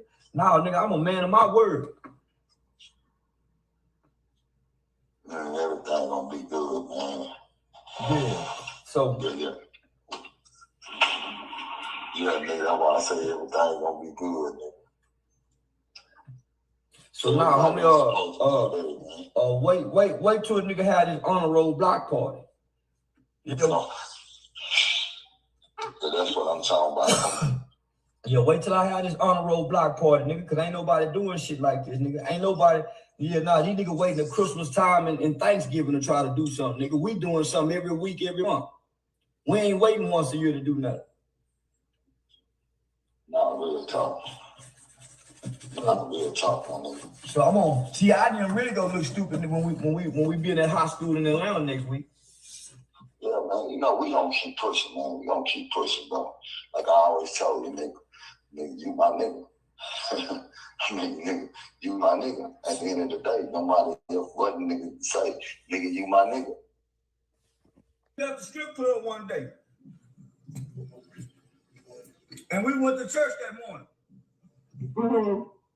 The nigga down to me in church, telling me he was the one that took the gun out the car. For one, he didn't like MO3 going over there. He felt like it was too risky. They would take the gun out the car? Well, he didn't want Mo to catch a pistol case. Everybody know where the stash spot is. That's why when Mo3 got out the car, the nigga went around to the passenger side to try to get the gun out where they know him to stash there. Normally, if the police pull him over, they don't find this gun in the stash spot. They got a good stash spot. Then took the gun out. He didn't want to going over there to the Broad house because the Broad mama liked Mo3, the kids liked him, and the baby daddy was jealous. The baby daddy was jealous. Nobody knew what kind of car Mo3 was driving, but Earl Spence and Rainwater, 3 different cars. Earl Spence and Mo3 stayed in the same apartment. When Mo found out that Earl stayed in the apartment, Mo3 started with Earl Spence, came with him. Rainwater got mad at Mo3 because Earl Spence and Rainwater kind of grew up together because Rainwater mama and Earl Spence mama are best friends. So so then they fall out over looks. Rain was going behind Mo3 back.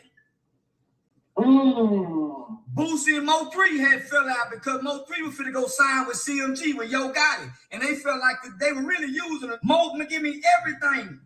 So that's why they're trying to go through the smirk campaign. Anyways, so you trying to play outside behind his back. Old girl baby daddy and them didn't know what car to look for. That nigga had been going over there forever, Rain, so you start talking. But if Mo3 would have never started fucking with Earl Spence. Earl Spence was your partner, nigga. You come up with Earl Spence, your partner Earl Spence. Tell him about the double cross. Tell him about the, and it really had to do with some bitches, nigga. Tell him about the double cross, man.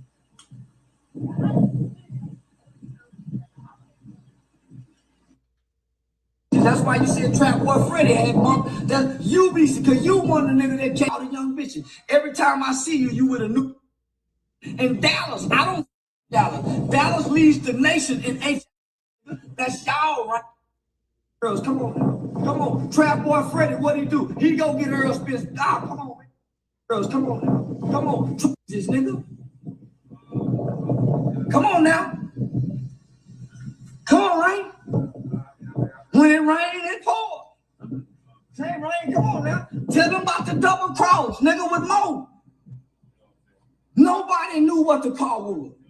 But you went to Mo. You said, nigga, I went and told him to leave Earl alone. He was going up there fucking with Earl. Him and Earl stayed in the same apartment. Earl don't, come on, Rain.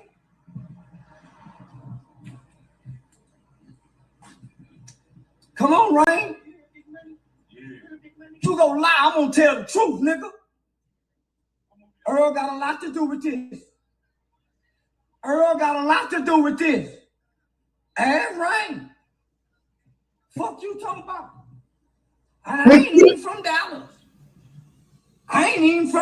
I'm from Fort Worth. I know all this. How I know all this? I didn't know MO3 before he died. Rain come over here fucking with me, telling me the truth about all this. How I get all this information?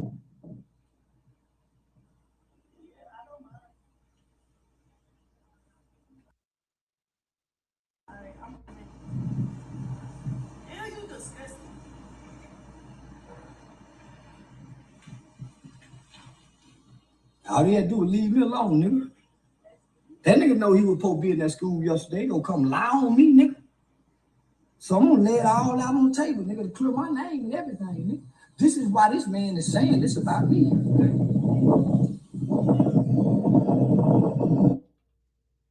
Who was chasing him? Him and Mo stayed in the same apartment.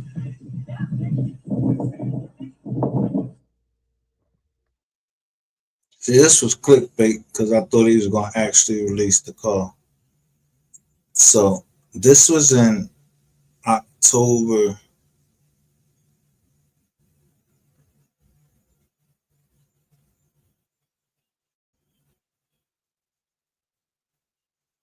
This was October 25th of 2022.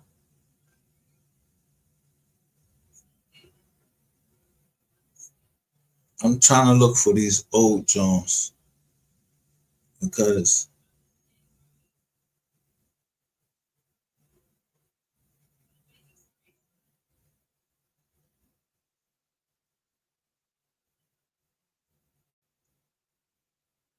I refuse to believe that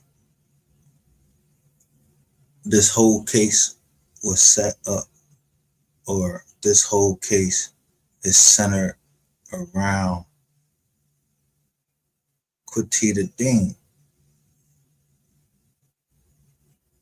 Somebody else knows or somebody else has to know.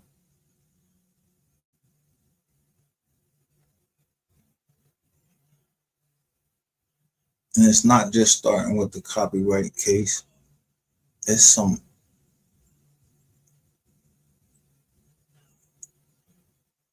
nefarious shit. It was some nefarious shit going on. And when I say nefarious shit going on, we hearing it in bits and pieces because this Joker won't talk. And I ain't gonna say, yo, he's supposed to, but yo, who was all the fucking women that was sent to these different rappers? Who was all of these women? Did you ever look at the women that were around these rappers except for MO3 until like right at the end?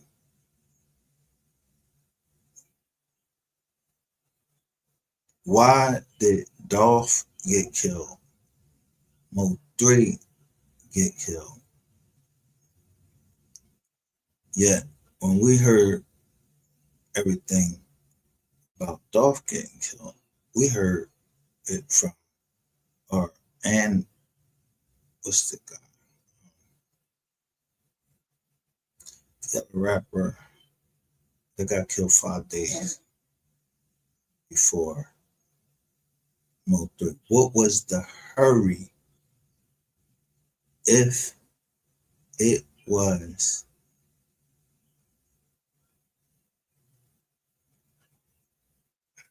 let me see. If it was an industry play, let's say that, and I'm not saying they did, let's say Empire sent down a OTK.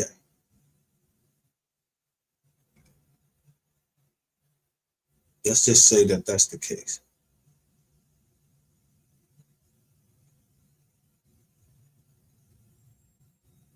MO3 did sign that first one with them. Then he is telling us that he was independent. So at some point, he had paid off Empire, and I don't know if Charleston White knows that for a fact that MO3 was getting ready to sign with CMG.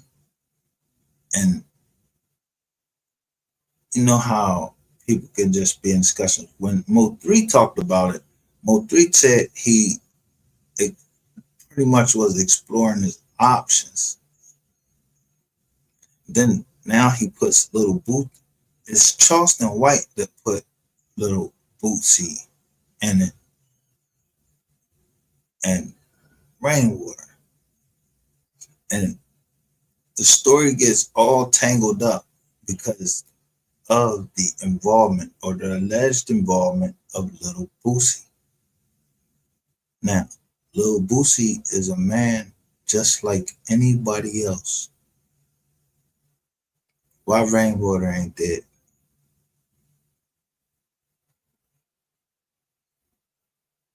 People tied Boosie to try to say that he was supposed to meet with the Atlanta rapper.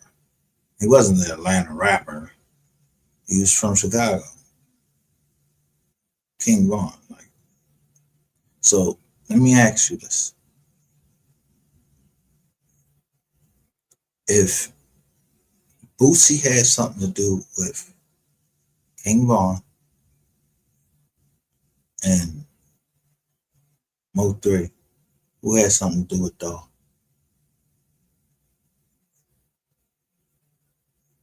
They said Mo3 waited for Dog to come to Empire and meet him.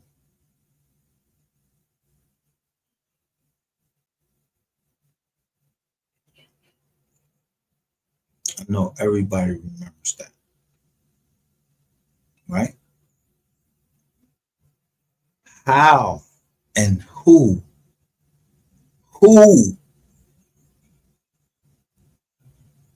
now is telling and don't and that doesn't bother me, but who now got caught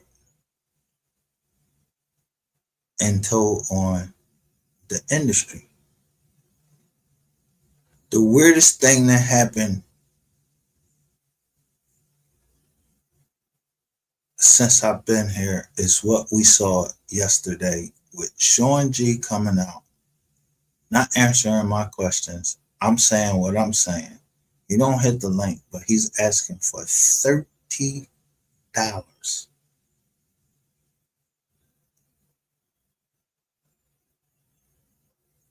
Now the AI, and if you can't put AI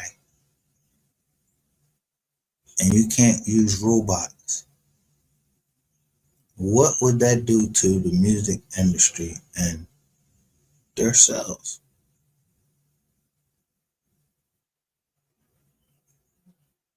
It ain't been the KID, me, pushing it. Somebody inside the industry, there is a leak. They don't have anything. Do you know how long they've been making records?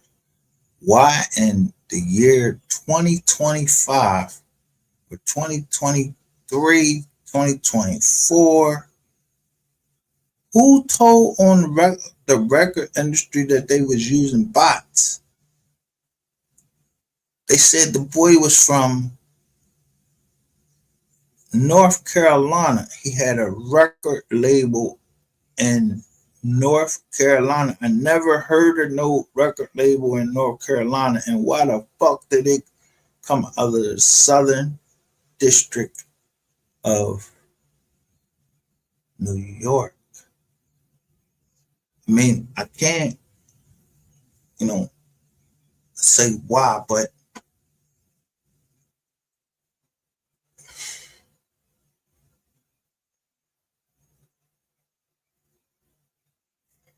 why would they? Let me show you something. I gotta show you.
We're in rural western Pennsylvania, kind of out in the middle of nowhere. We're on our way to a little town called Phillipsburg. And the reason we're going to Phillipsburg is because there's a private prison there that's about to close.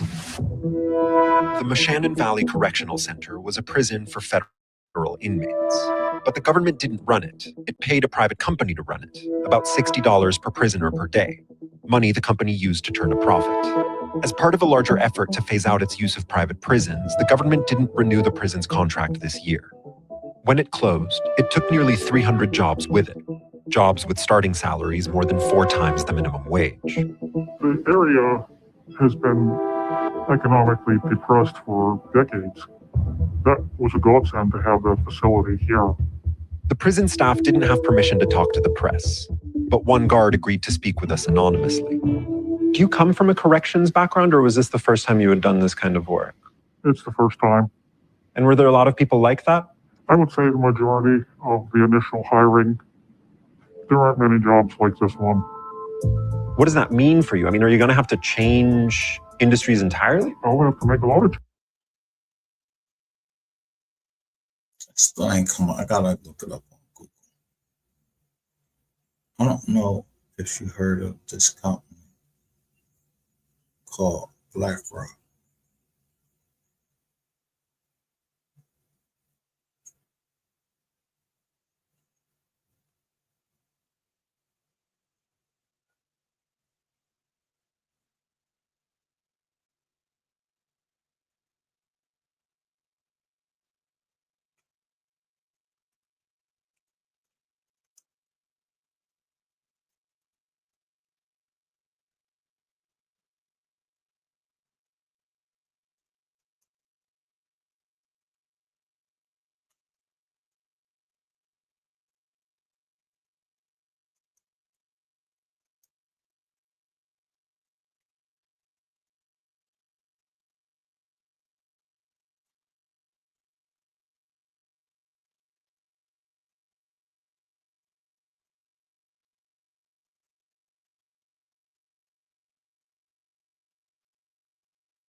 $2019.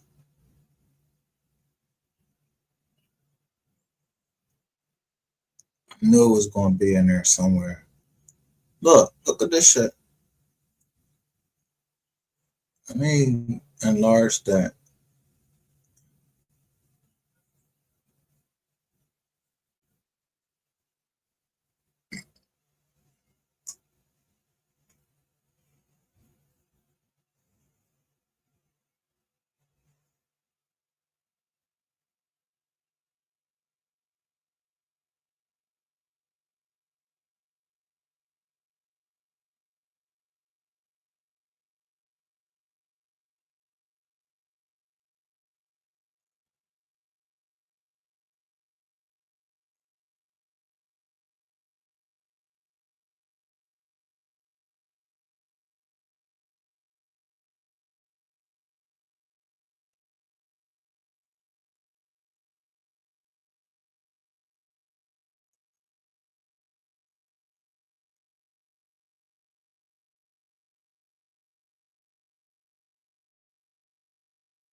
Don't know what I'm looking for.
Yo, get the fuck out of here. Yo, I showed you my indictment, right? So, military weapons kill and injure many people and cause extensive environmental harm. Based on a 2023 revenue, who?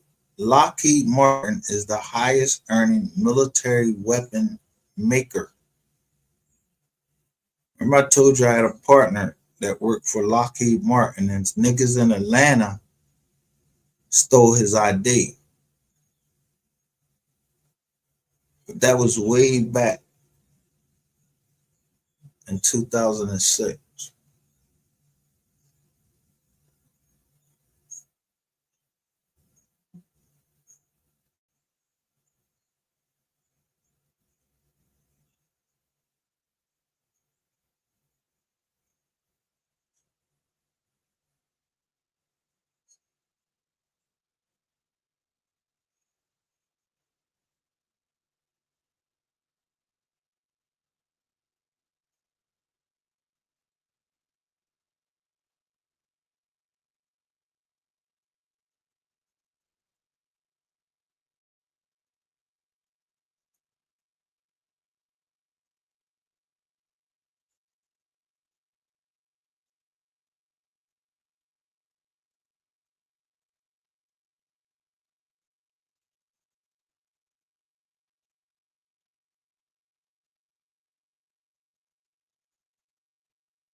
It's something for another day that got to be developed. All right. So this is BlackRock. It was published on April 2nd, 2025, updated July 17th, 2025.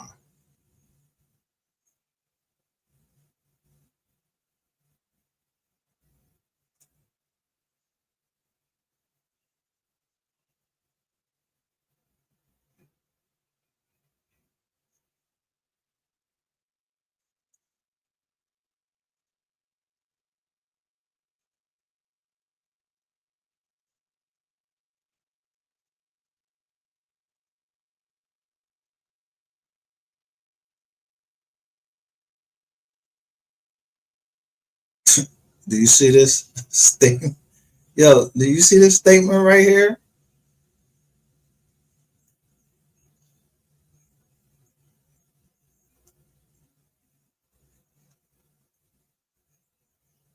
Man, let me play some 3 real quick. Cause I gotta get him. Cause this shit is right. Yo, let me play my man real quick.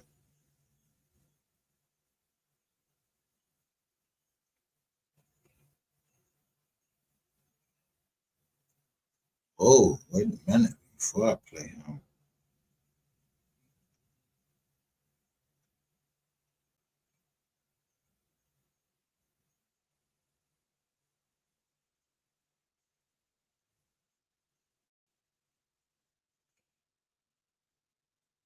Let me show you what YouTube.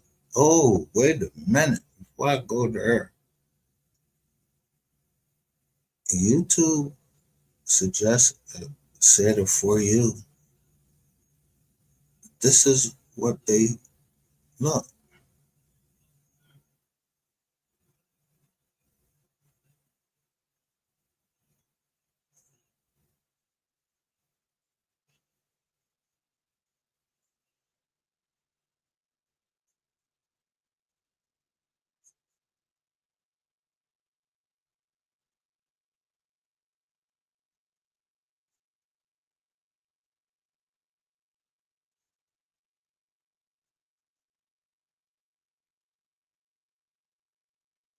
Ah, this. Oh, wait a minute. Here. Oh.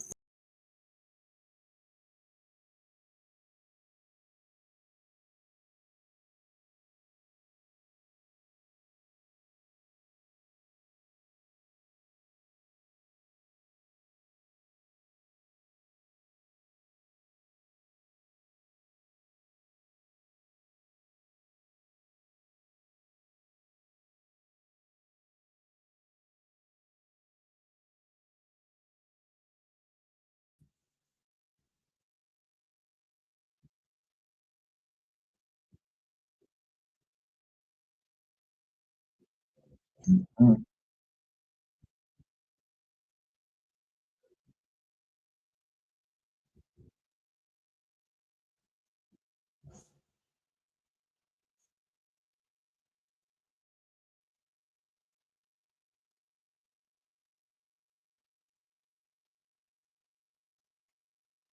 Look what this says right here. All of the women in our organization are dualas. We deliver babies. We are a community. We also have doctors, police, etc. We are a family.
Let me share this shit right here. Yo,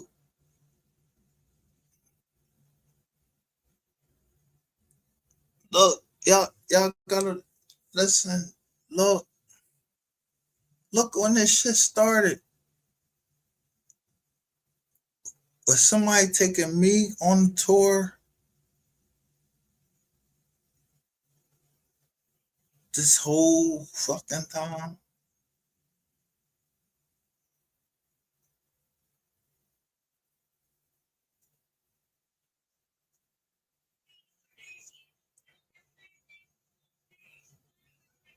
Yo,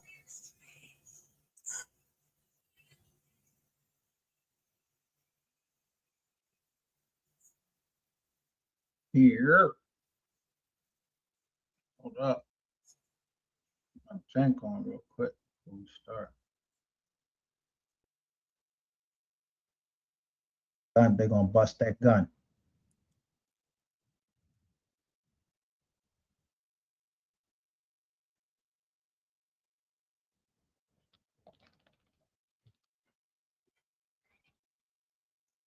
But the Marine Corps or the military that I serve, it ain't.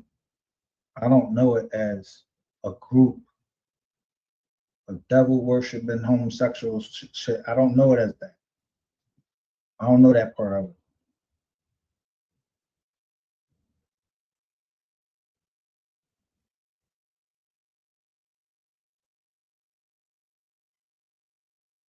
That's some secret shit. And if motherfuckers was doing that, they did that shit somewhere else. Yo, you better not have been doing that shit in front of nobody, man. You might get fucked up. Yo, in the military, you go to jail for adultery. Adultery.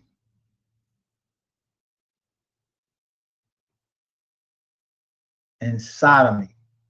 Meaning, if you eat your woman's, you lick that cootie, guess what? You can go right into the bread.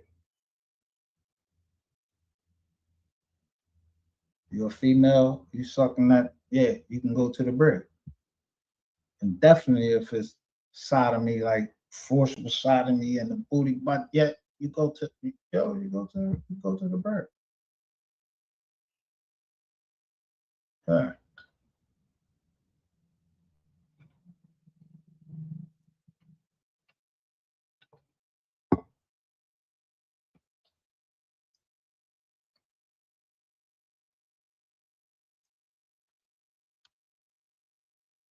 So a beautiful organization, we have a beautiful organization. We preach love, bro. Good. All of the women in our organizations are doulas. We deliver babies. We are a community. We also have doctors, police, etc., etc. I don't know what the fuck, etc., etc. I don't say fucking military, and I don't say fucking veterans. And even if it fucking did, I don't want nothing to do with this shit.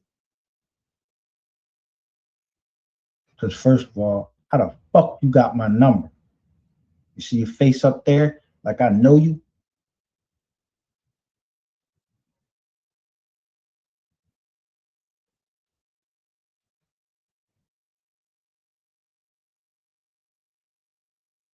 I don't know. Is it my right to not? Do I have a right to say I don't want to be involved in that? Because I ain't get this boy my number. I don't know. That ain't my phone number.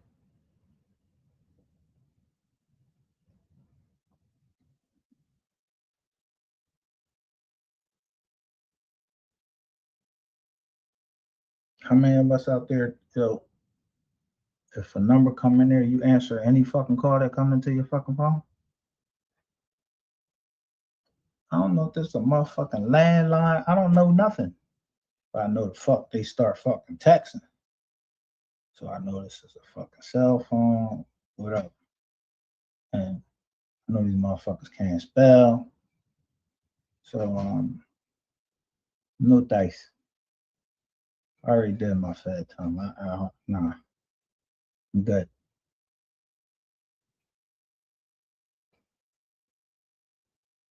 I'm supposed to join an organization when I'm in my 40s. Organization I don't know shit about. That's all he told me. That's all I'm knowing about the organization. And the first thing that said, as soon as I say that police right there, nope. That's gonna be a negative right there. Done. Preach. It's another thing. We done. Organization, done. So all the thing they saying here, man, I don't give a fuck. None of this shit don't even look professionally written or none of that shit. Get the fuck out of here.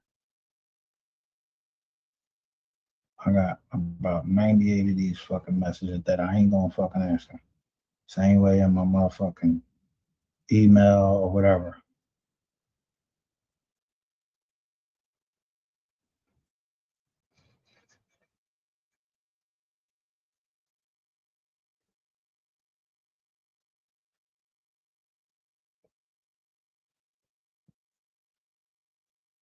Stand by for 1 second.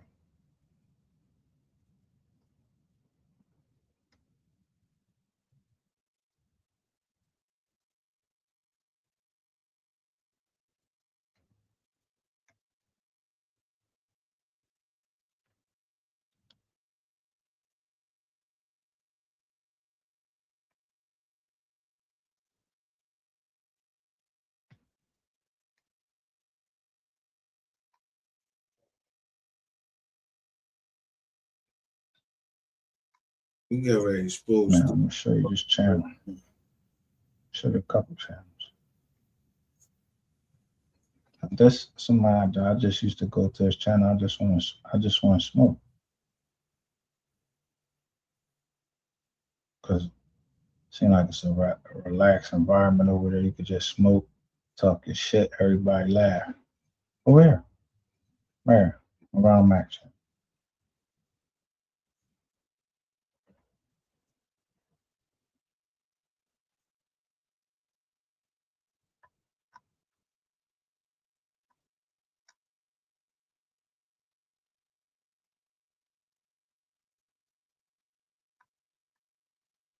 Look. Surviving MGR. MGR says Shay's tube is not his girl and passion is not truth. MGR and MO3 sector investigator. This was 1 month ago. I ain't even are trying to unalive gangland. And it's 420. This some boy he's from PA. Gangland, Las Vegas weekend, recap and open discussion. That was 30 days ago.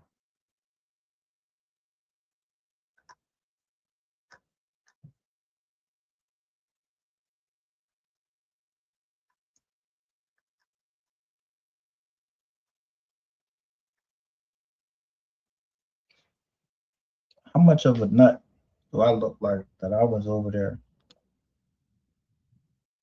smoking weed with the boy? And the whole time, this thing is to make fun of me. Cause I'm high.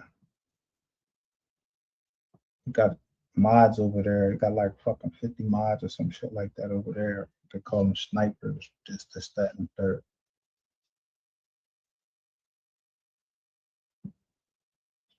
I bide my time.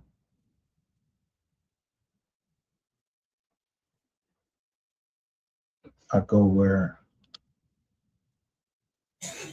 I'm led to go because I see connections between something. Am I wrong? Don't motherfuckers play Connect 4 and all of that shit? Niggas play chess and do this over there. So if he's saying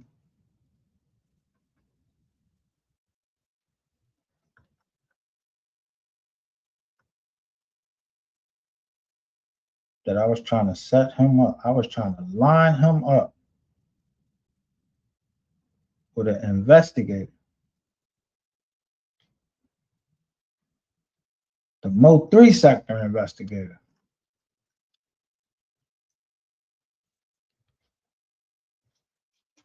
Then today, in your own chat, somebody say, did I trademark? Is it true that I trademark the MO3 sector? Where are you getting that information from?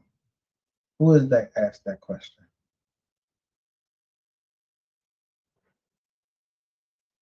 Because they ain't want to show their fucking face. Why? I ain't no cop. I ain't even trying to line no fucking body up. With who? Then you all on some fucking scary shit, talking about some empire and all that. Empire who? I don't know fucking empire. I don't know no motherfucking Ghazi, and no disrespect to him or anybody else. I don't know this motherfucker.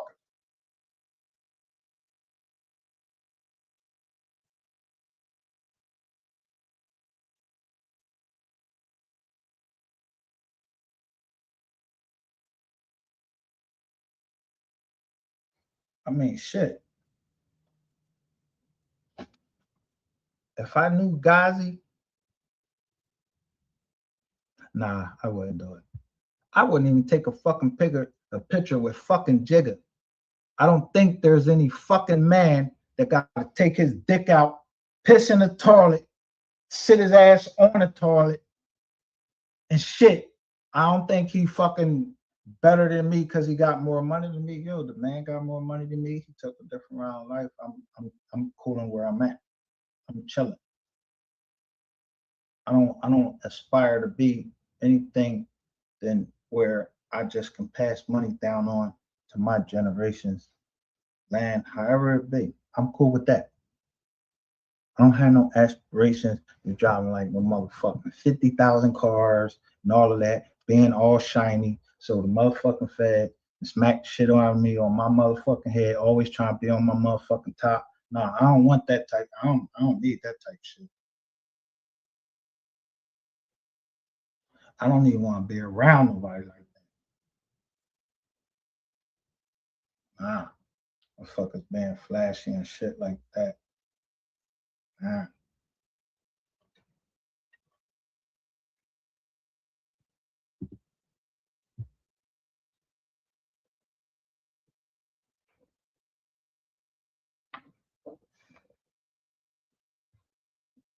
Until I seen what was happening on jets, I just canceled my whole even wanting a fucking jet.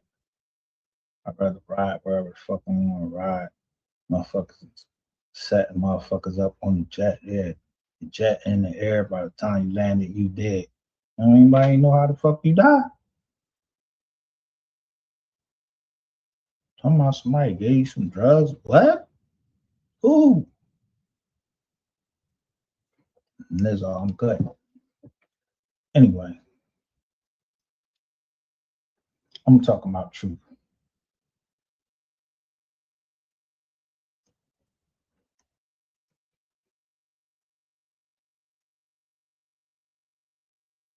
I played this earlier. I ain't going through this bullshit. This one. Nobody up here, and that's just that. Yeah. I don't like that no shit. Face, no face. It's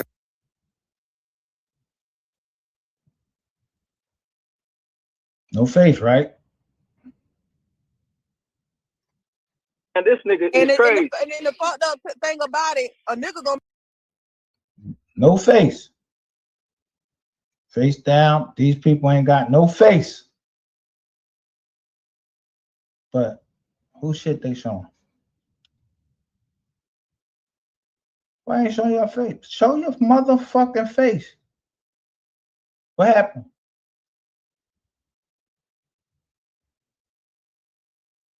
What happened? Look right there. Passion. Then somebody say incognito. Last time I was there, I told you, I don't have nothing to add to your panel.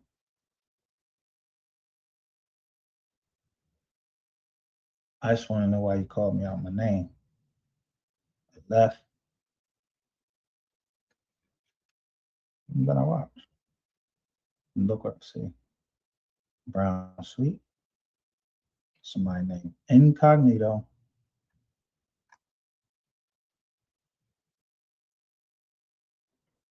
And somebody Incognito. MGR, is it true that you took it upon yourself and trademarked the MO3 sector? So someone, whoever Incognito is,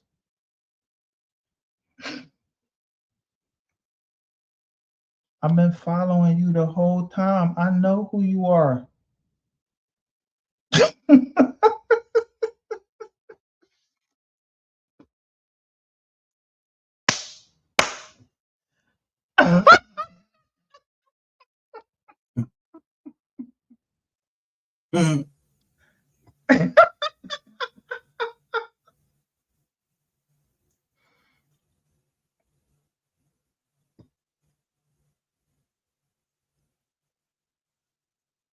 That's why I said motherfuckers didn't want me to.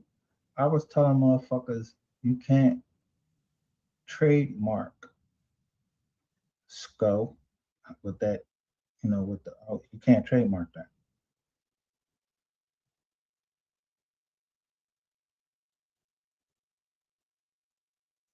I was trying to show people the shit you can and you cannot trademark with these motherfucking emojis and all of that shit. You can't trademark them. So Incognito asks me, did I trademark the MO3 sector? I didn't trademark MO3's name. I trademarked the part where it said sector. I know that my money, or somebody gonna show me that they poured my money into the MO3 sector, or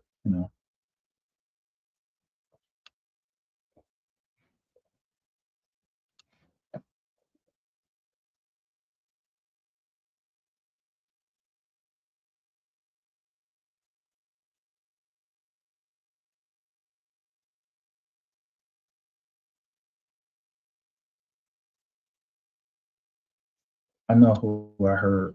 The two motherfuckers that I heard say, well, told you can't build on lies. Let me go down the little screen a little bit. I told you everything I was going to show y'all. Y'all keep playing around with me.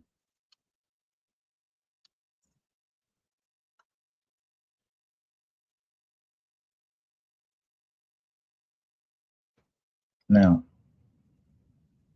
look at them putting their head down, right?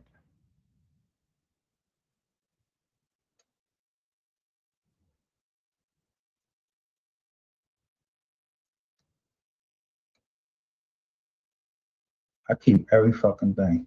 That's Ronald Mack, Fire Brown right there, Brother Jones, and somebody named Big 23rd 23 right there.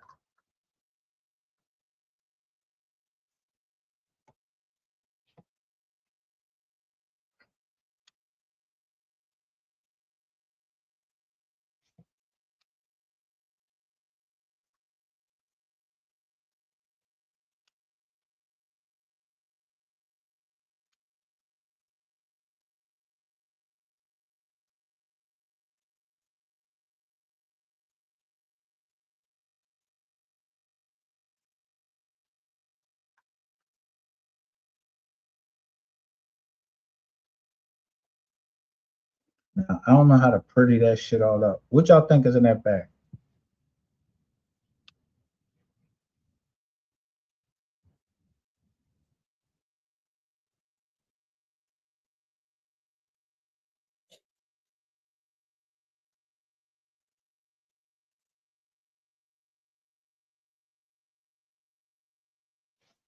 All right, let me do it like this. Let me put it back down.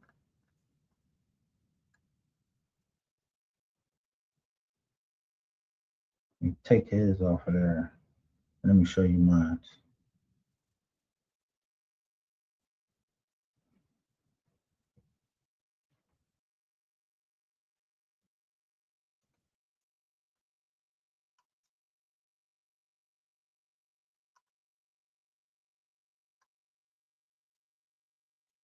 Let me see.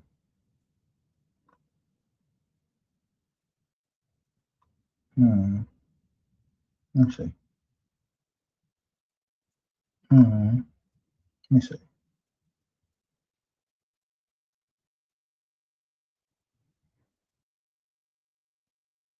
Yeah, I don't think I really show. I don't give a fuck if this shit public or not. I'm not showing you my motherfucking weed or anything like that. I might tell you what I'm smoking on, but I don't show this shit in no motherfucking screen. If I showed it to you, I showed you that shit in private through Mystery Game. And that's why I got the fuck away from them, because you niggas started drawing and you was trying to extort me. Don't fucking play no games with me. When I tell you I keep invoices, you niggas got me fucked up.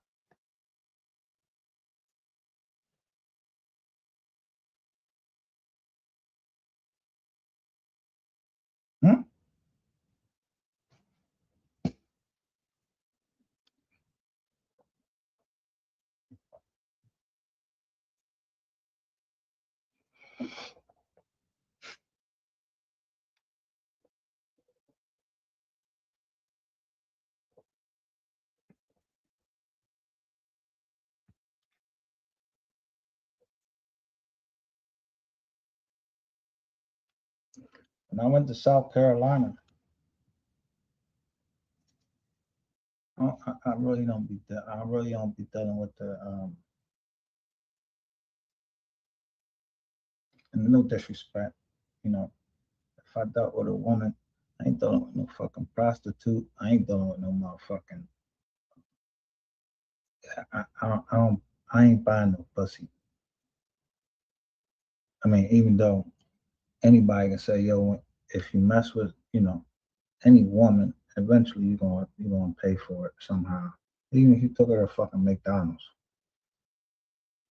Yeah.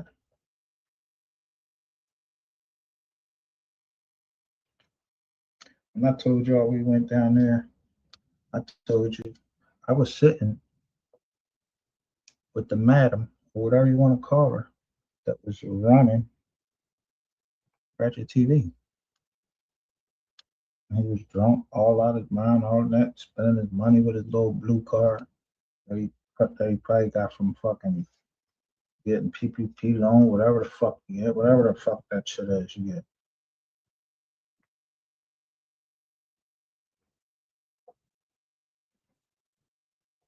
I ain't no nut.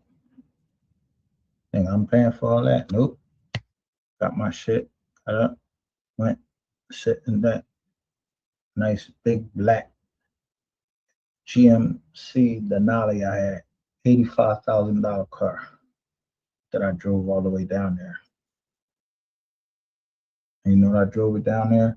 Pick up my niece, try to help somebody. And when it came down to it, you think I was getting ready to keep going in some fucking woods looking for something? Nobody don't know where nothing, and y'all talking about some fucking spiritualist said she right here and then right there. You think I'm keep ready to go looking in the woods? No, you said the boy hit her. I go snatch this nigga and put him in the back right there. I went down there with all fucking black clothes. Let me let y'all know that right now, because it's a goddamn blessing from the Most High that everything I intended to go down there and do, it didn't happen. And that was to go snatch this curly head motherfucker. I didn't give a fuck where he was from or none of that. I wasn't even telling him. I just wanted to make sure Ratchet knew, yo, I'm gonna go grab this motherfucker. I'm gonna throw him in the back of this fucking truck. And he's gonna tell us everything he wanna fucking know. Or you wanna know, we wanna know. Okay, I'm gonna go ahead and do that. This bitch ass nigga. Just like MO3 said when he was talking to, them two niggas. You ain't want to ride out. Scary nigga.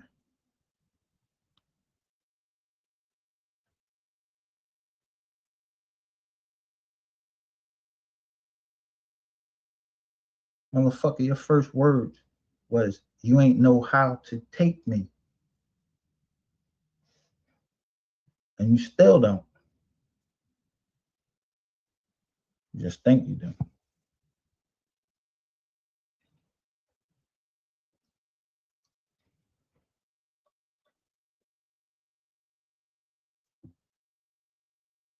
It took everybody in the fucking MO3 sector.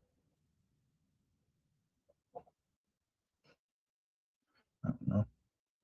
MO3 sector, I don't even know what the fuck. Let me say it, the Play Runners Association. It took all of y'all. I guess y'all, the Play Runners Association and the fucking MO3 sector, I guess y'all run hand in hand. Troll Beef sector, y'all run hand in hand. Whatever it is. Black sector, whatever the fuck you trying to call it. So everybody is trying to get a fucking head.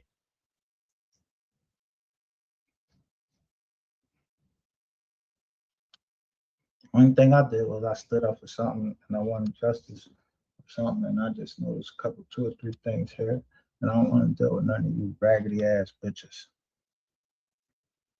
Now get mad. Go tell, you gonna go tell YouTube? You gonna go tell the court, oh, he don't want to deal with me, but I'm a married woman and he said this about me on there. Yeah, you see what happened, Yana? See my daughter fall out right here? Because this bitch said she was mad. That ain't my mother. Yo, Yana, you want to hear her saying she ready to call in and tell the people that I'm having a psychotic breakdown?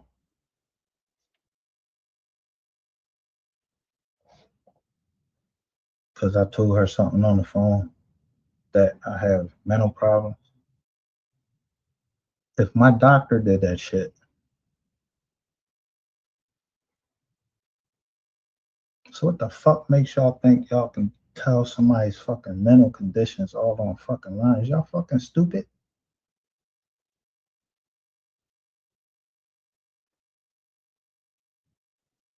Then claimed you was a fucking, oh, I went to this school and I went to that school and this. Oh, cause you went to all them motherfucking schools. They ain't tell you that, you shouldn't be saying this online. You shouldn't be saying that online.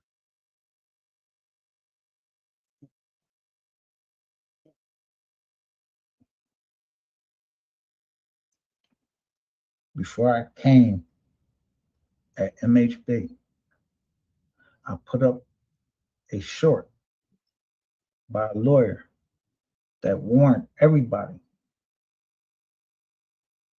yo, no matter what you put on Instagram, you can't delete that shit. I just don't tell y'all what site to go get it on, but I probably shared it with a couple, 2 or 3 people that I felt was being bullied. And I don't like to see that. And I sent them something to help them.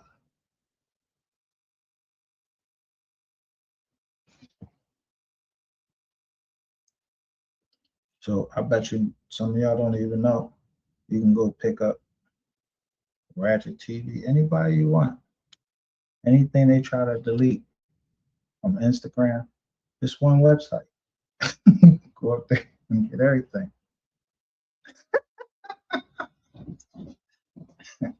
Hey, if you think I'm, hey.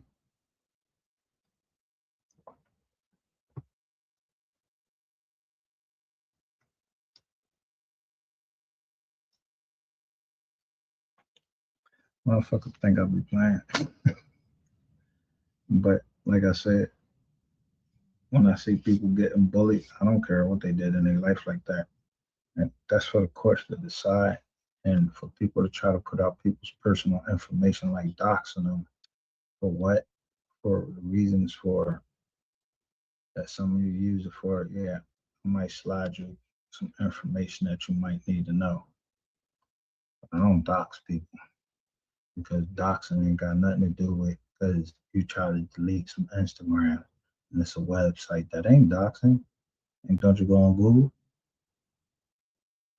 Motherfuckers go on Google every day.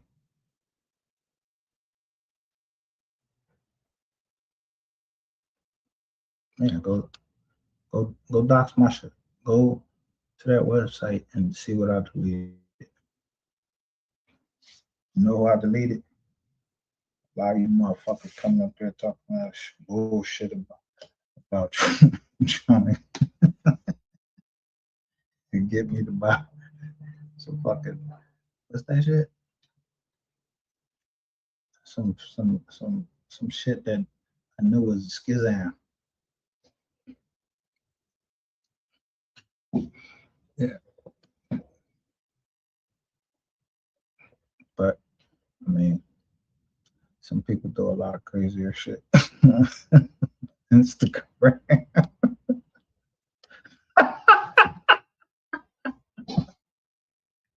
And on Twitter. Y'all do a lot of shit on Twitter, a whole bunch of shit, a whole bunch of shit. Yo, y'all can't get rid of that shit. But that's all social media. But when you give somebody some shit in private and they put that shit on public on social media, yeah, it's a fucking problem. It's a process that you fucking handle that shit to. The first is write a cease and desist order. Y'all remember what's his name? Not Robert Downey Jr. What's that white actor's name? Where's his girl? She went and told shit about their relationship all on, what is that? She went and told some magazines or some shit like that. He sued her and them fucking magazines, got that shit removed. First he sent her a cease and desist. She didn't do it. She kept fucking talking. He won that, yeah. Even though I think there was some domestic abuse or something like that, or something. I don't know if there was some domestic abuse. It might have been some stuff. Really, he was just raising his voice. I don't know. Something like that. First thing he did was cease and desist to the magazine, to, yeah. Let me tell my motherfucking personal business where I didn't give you a right to do that.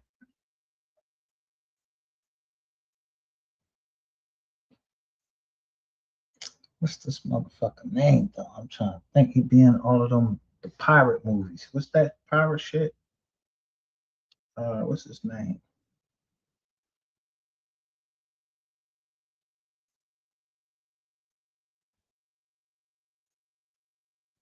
Not Tom Cruise. One of them actors. But he was in the pirate movies. Pirates of the Caribbean or some shit like that. Him, that dude.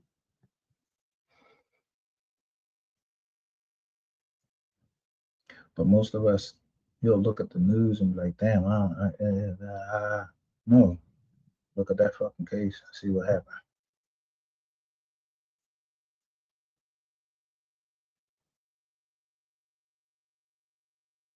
If you want to be on the internet, certain things you can have on the internet. Certain things you just can't have on the internet. People don't put their personal shit on the internet unless that's what they want.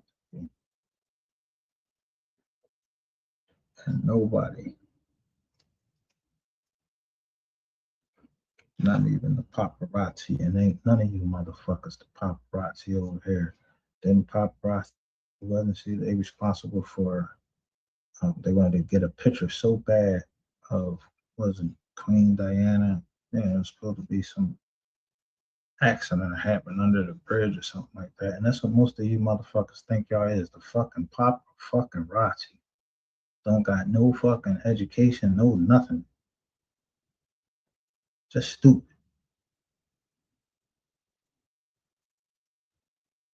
I'm sorry to break it down just like that, but that's just how the fuck it is. You see the date of this? This is June 10th, 2024. I'm on one. So let me show you what somebody's sending me, the pictures that they're sending me. I told you I was ready for y'all.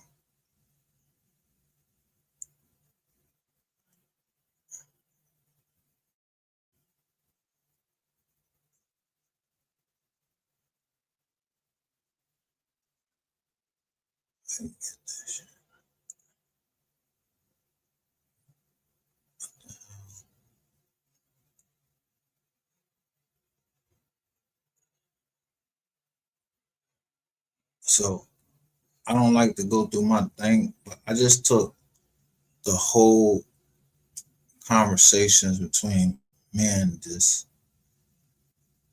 PI that I was waiting to come and talk to me. She was a real PI. She was on a world tour.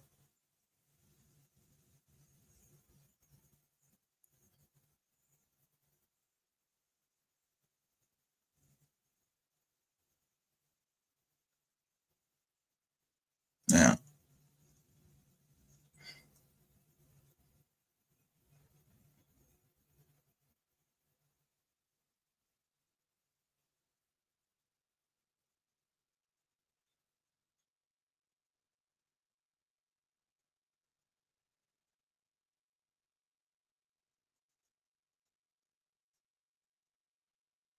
I want y'all to look at this. Share this live right now.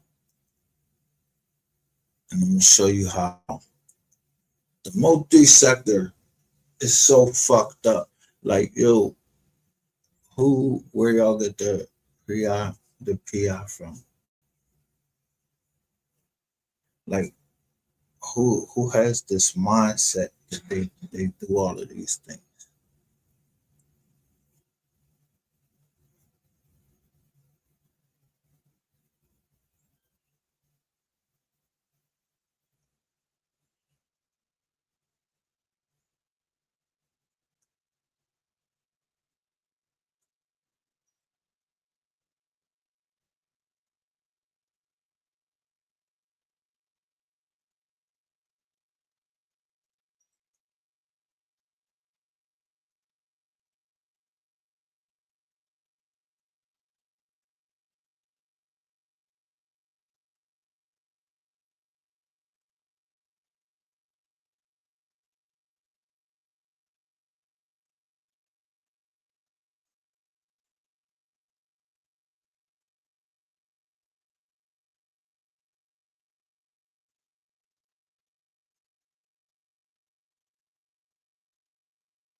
Now that these things came out, was the PI telling the truth? Because she said something about the bishop. A bishop.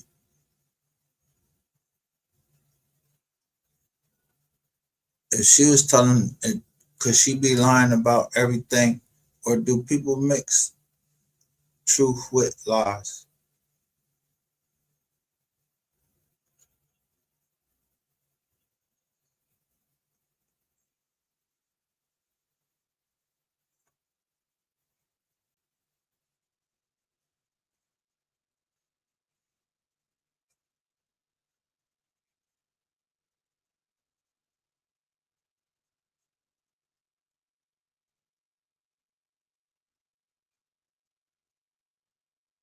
I'm trying to figure out what was the mission.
Now, You see this right here? I always tell people this because I'm not recording people, but I'm asking them not to share. Then I give them a non-disclosure agreement. Then the next thing you know, my shit on the fucking internet. What the fuck do y'all think that I am?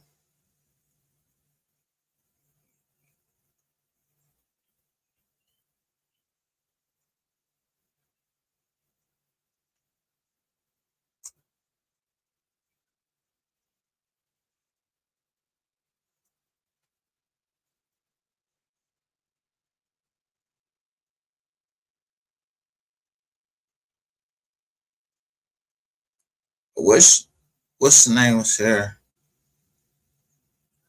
So she can tell me what was told to her.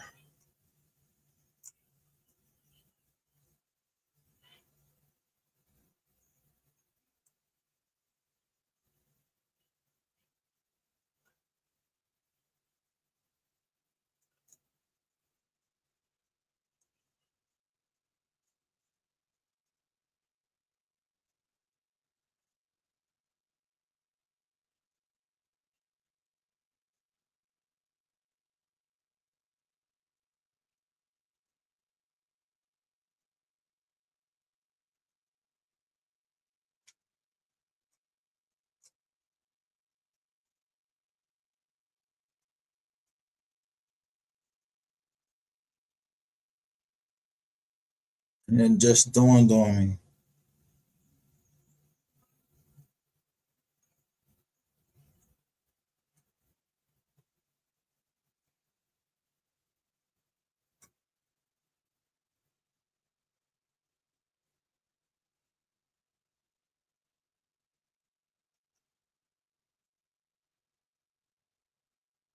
Just what the fuck is going on.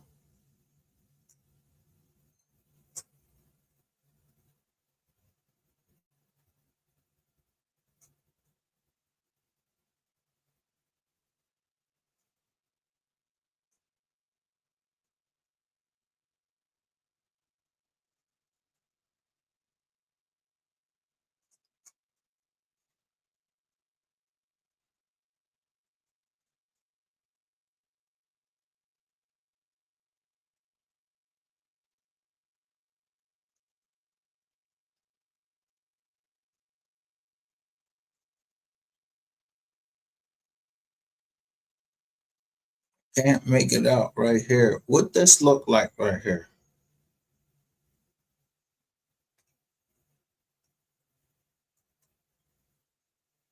What that look like right there?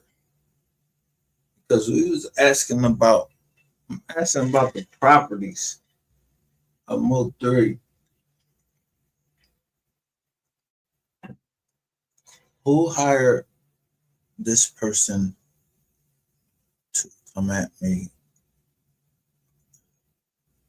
Because I can't read any of this, but I can see the picture right here. And it looks sort of like, let me see if I can do this. Wait a minute.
I want to know what the end game was, and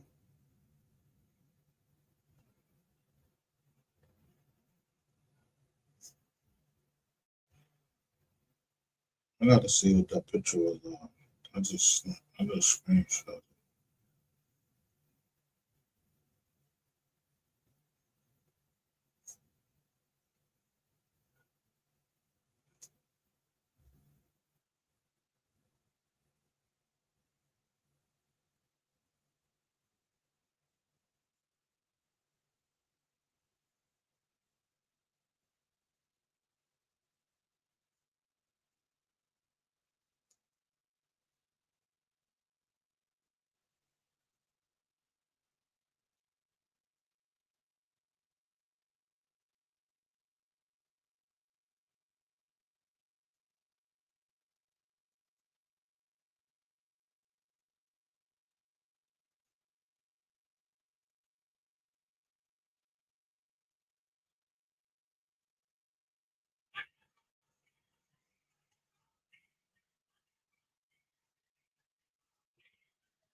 I'm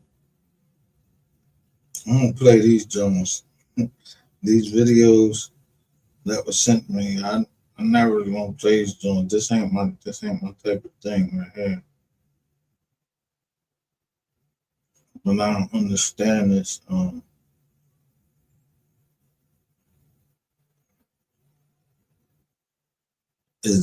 Was everybody in this sector? Did everybody in this sector hate MO3?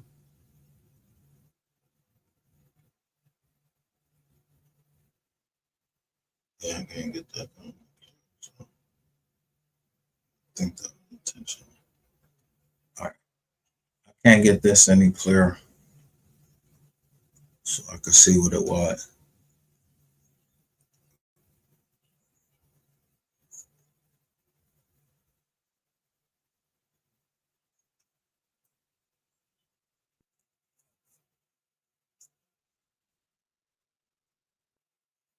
I want y'all to look at this.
I mean, do y'all ever change y'all game up?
This shit right here got me fucked up.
Why?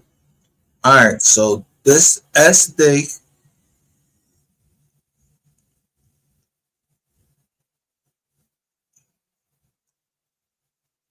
what kind of what kind of fucking conspiracy is this?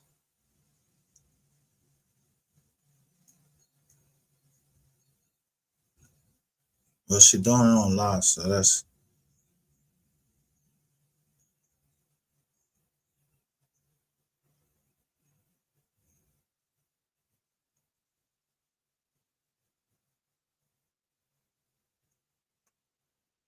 all right.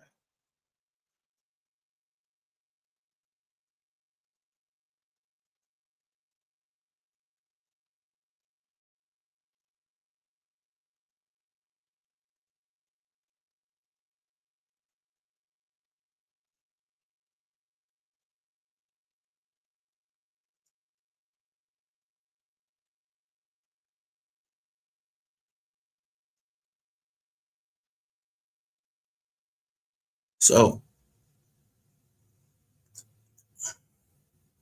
the whole time I've been waiting for her to come. I'm just showing you the video where they said that me and her was running game on her. But here, look,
who put this out? That Ratchet pulled the gun out on the captain. The ducks fade from gangland.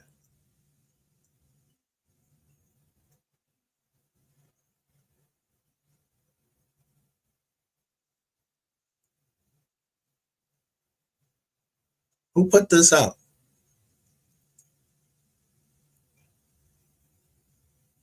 Okay. So you see Lady Wu down here.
got my stereotypical Joan on, like, really, from her, the first Joan.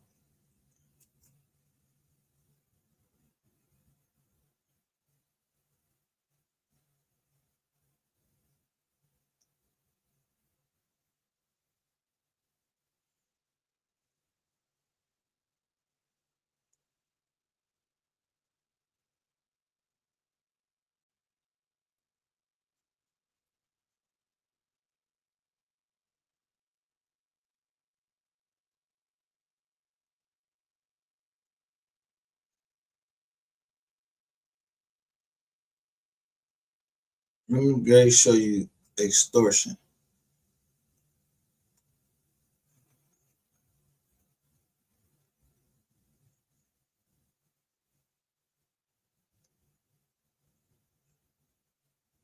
Look at the dates.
Lately, I ain't had nobody drop down in the chats and saying nothing. What's going on?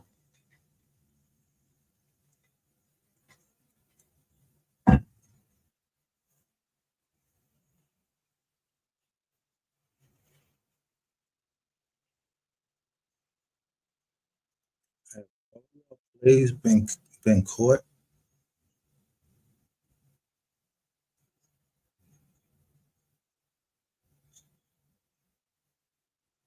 Is it really the end? Is it the last play? Is this the last play? Was this the last play?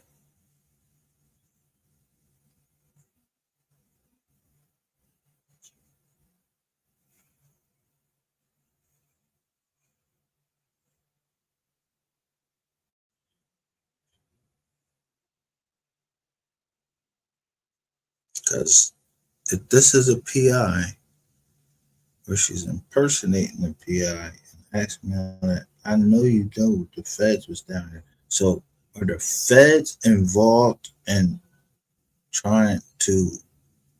Is the feds trying to set me up, or what's the deal?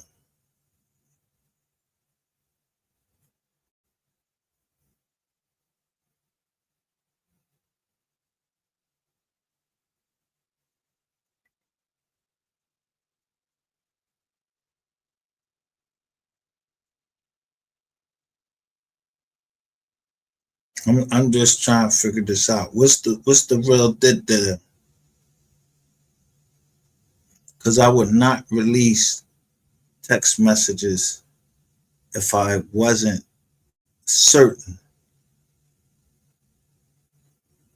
that the person that told me. Now, it's only one, two things. One person is lying, and the other is telling the truth. I believe the person that told me that this right here was mentioned after you had a. Let me say this. I'll tell you one name. I'm going to show it to you in that video.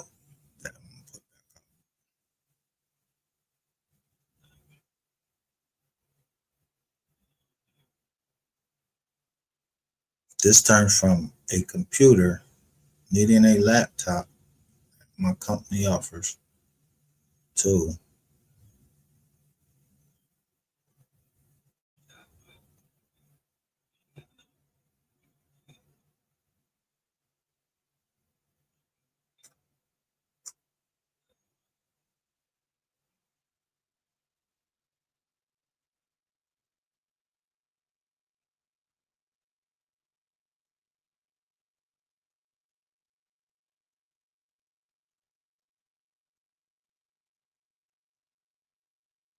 This.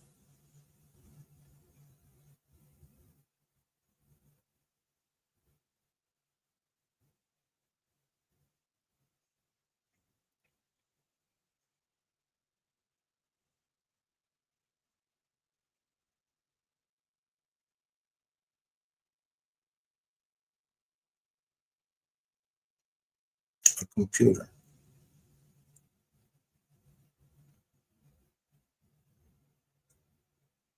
I'm giving computers, and they didn't have to show this. So I want to know why these pictures are shown to me. Is somebody trying to set me up?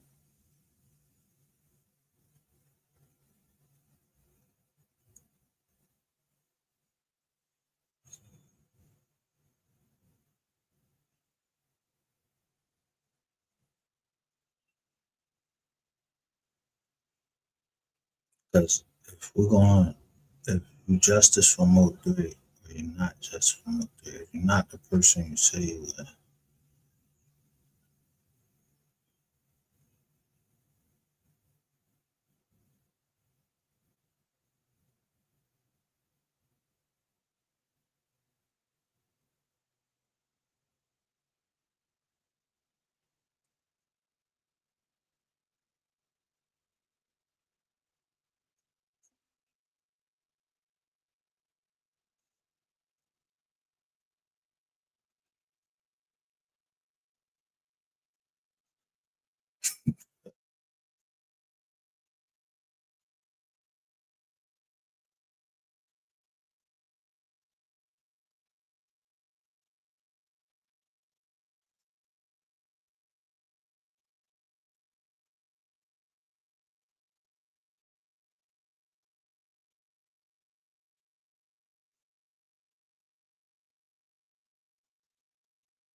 I don't know this ball booster, right? But a man that is on here and he got it.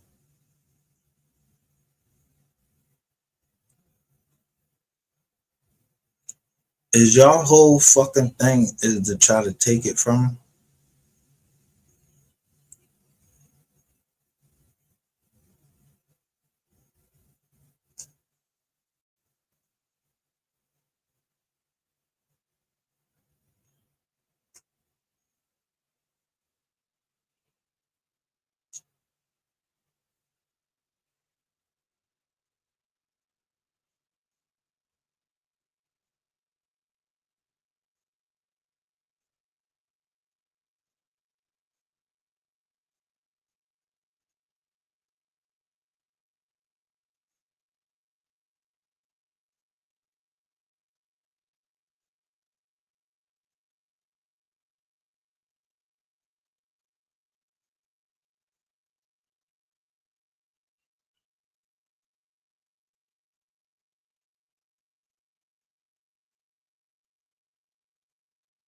Who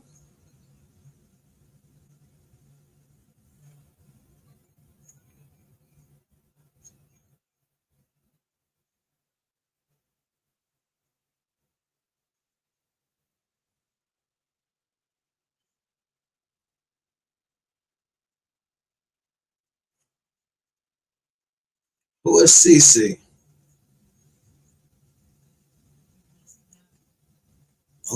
Who was CC first? Let me go back. So we go from computer to, do I want a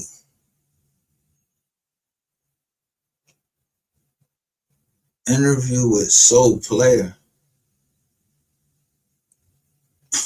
for $150?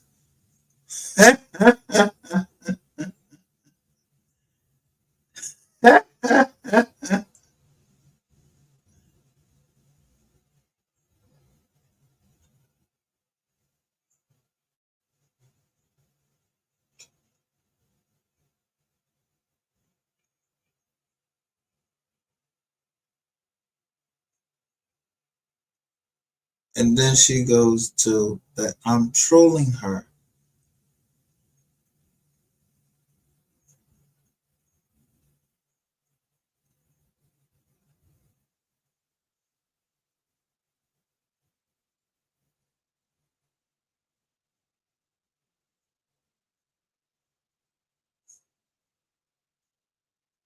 So who was trolling her and saying it was me?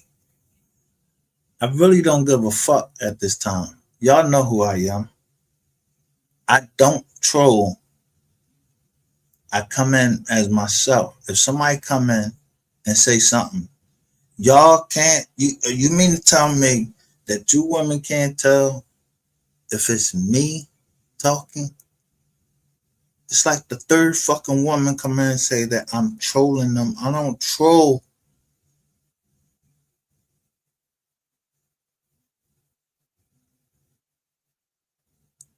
For what reason?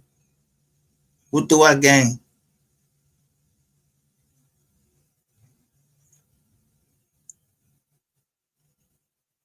Y'all jokers is y'all calling me paranoid, but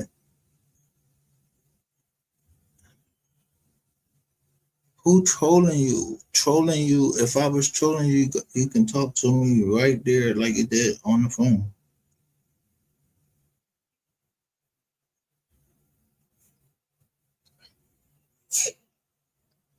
I want the person that they got the heart.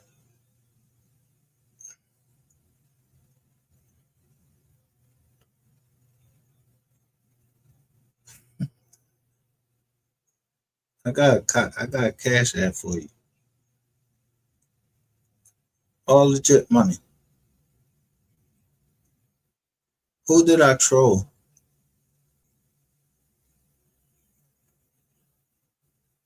As trolling is explained.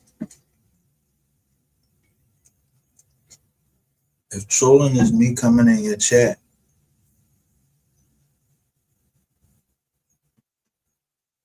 and saying what I have to say about the death of MO3, that's trolling.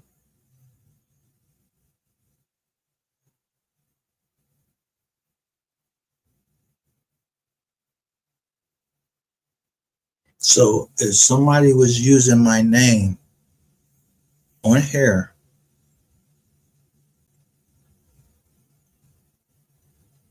you said I was trolling. Where is the video?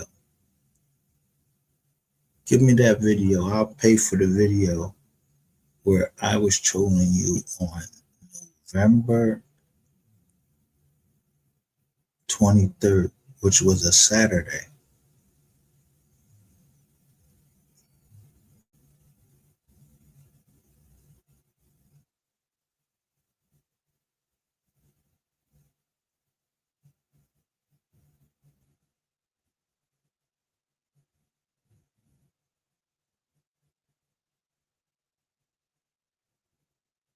Instead, I waited till after the Sabbath. I said, getting ready to expose these niggas and bitches for playing.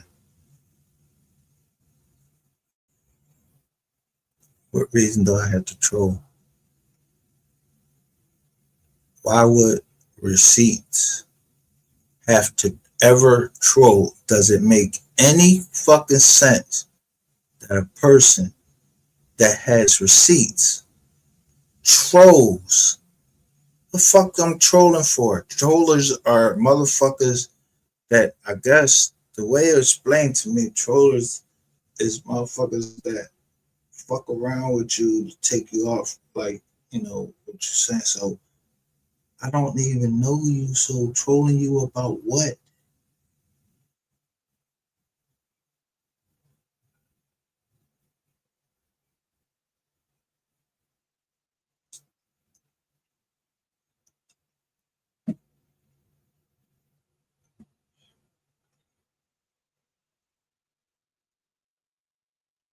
Do you see why I count how much money everybody is getting and who is getting money in the MO3 sector? If they got a fucking Cash App up there, which I have one, but it's for the foundation. Everything that I do is for my family. When I say my family, I already showed y'all earlier what family is. I don't know MO3. I don't know Kogati. I don't know the family. Y'all are all down Texas. What the fuck is wrong with y'all?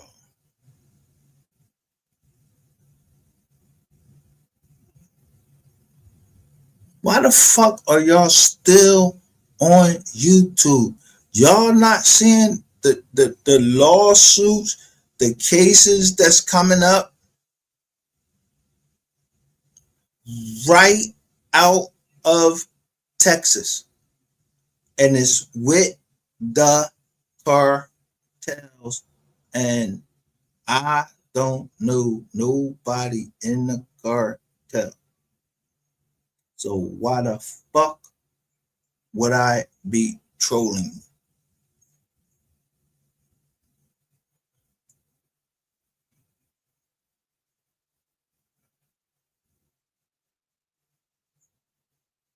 I'm trying to figure this shit out. Like, this shit, like, is mad corny right here.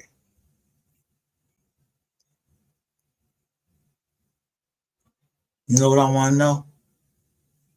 I bought cynical songs on here the other day, and my whole computer shut down. Who has that type of control?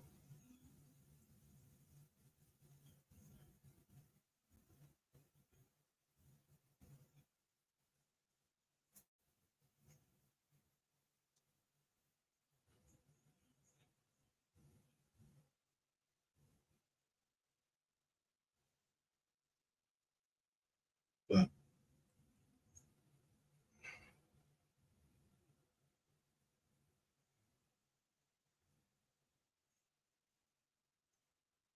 why it's not being shut down?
1 second, because I'm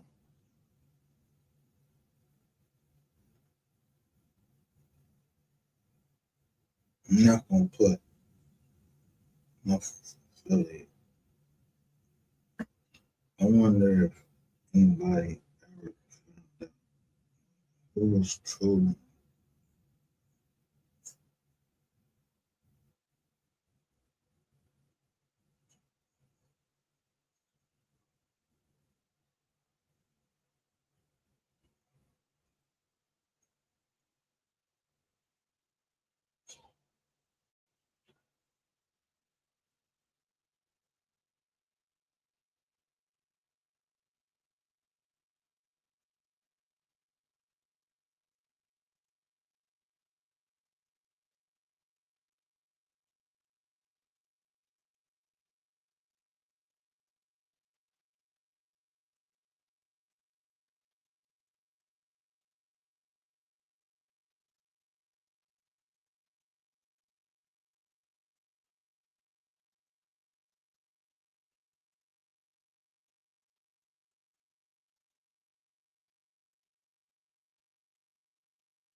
You might hit this joint.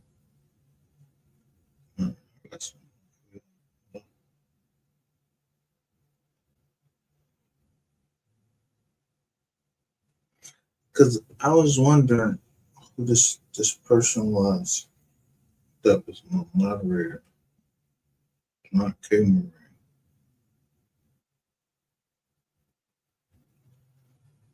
But I knew she was from Texas and she gave me some good information. Someone's playing games. And I want to make sure that I got everybody that need that ass whoop, get they ass whoop.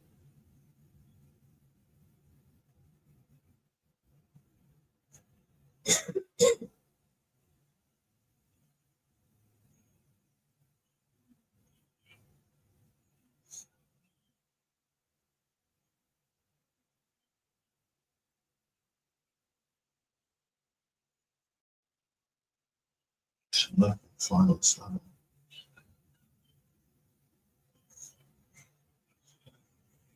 So the phone.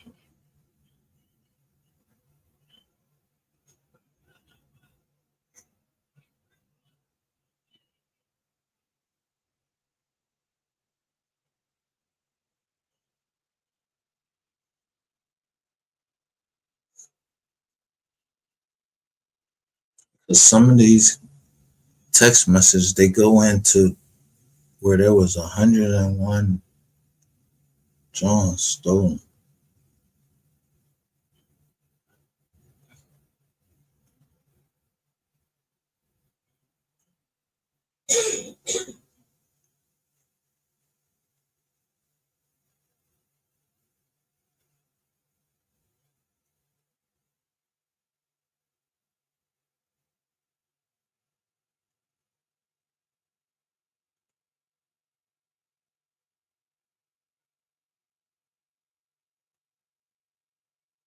This shit is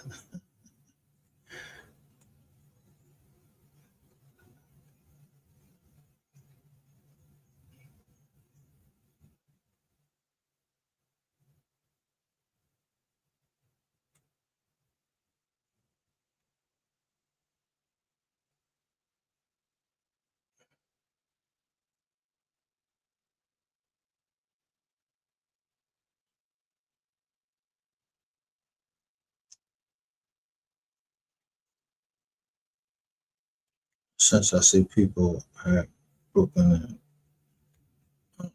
NDAs that they signed because they couldn't wait, I'm gonna start releasing all of these text messages.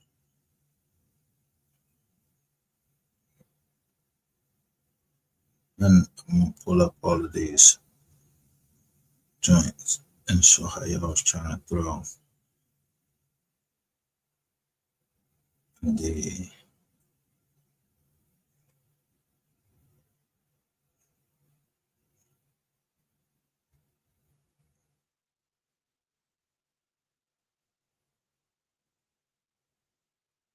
the case.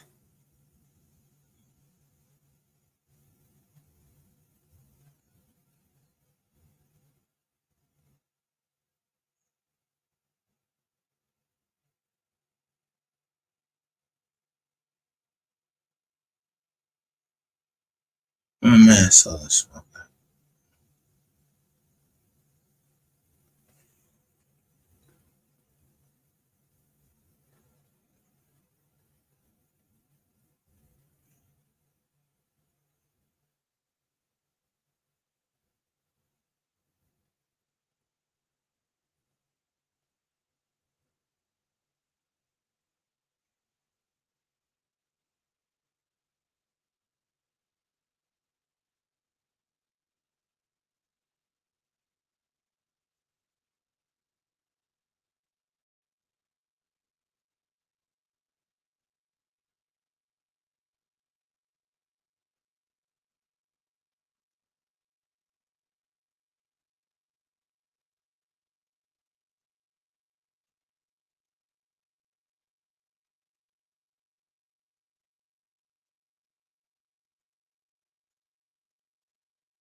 I want to start putting up what the people were sending me on.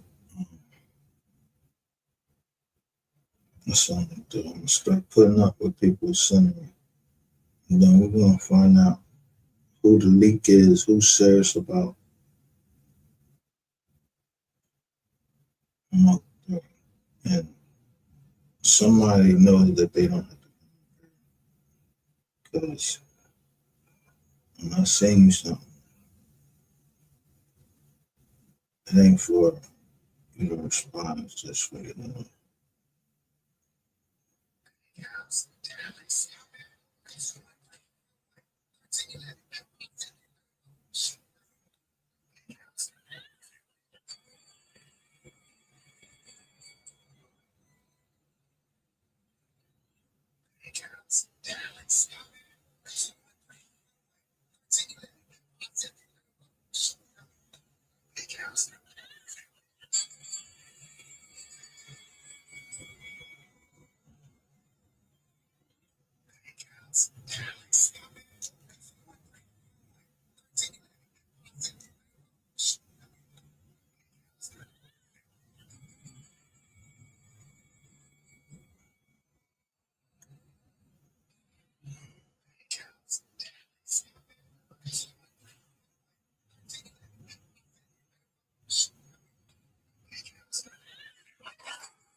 You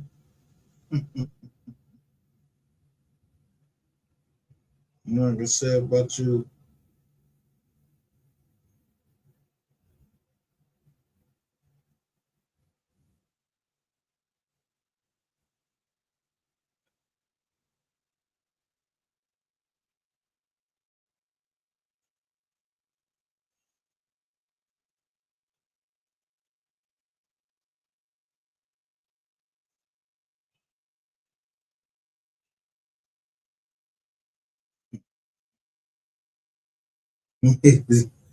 I'll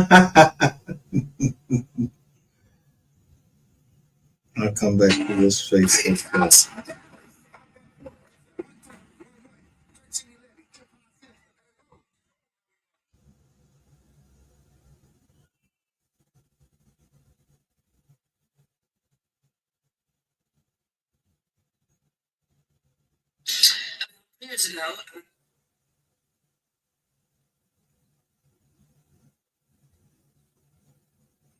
Who is Sean King?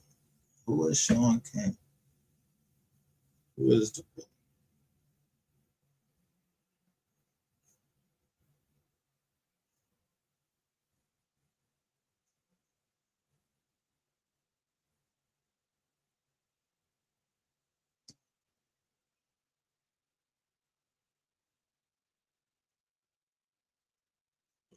name? Look this up.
I don't understand the significance in this, but I remember this guy being on our channel, so I'm going to show it. I'm trying to just wonder where these people is coming. Are these supposed to be threats or something? I don't even know what the fuck this shit is.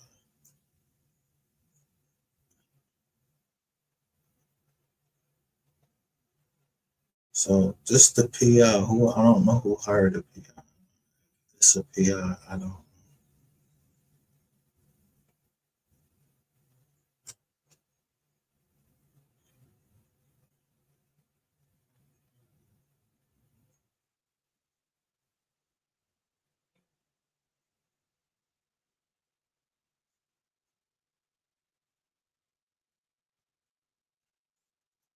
Look, this is all.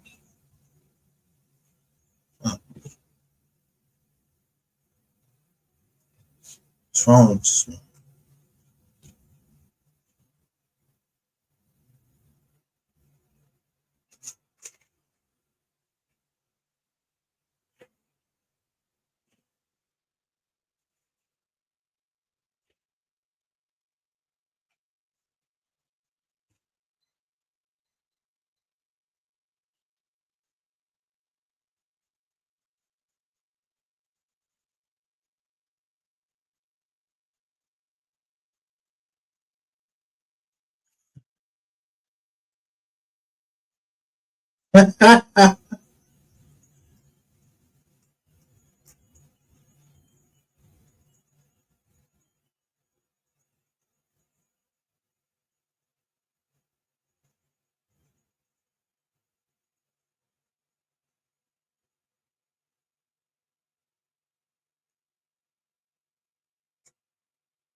So you as a plant from rainwater.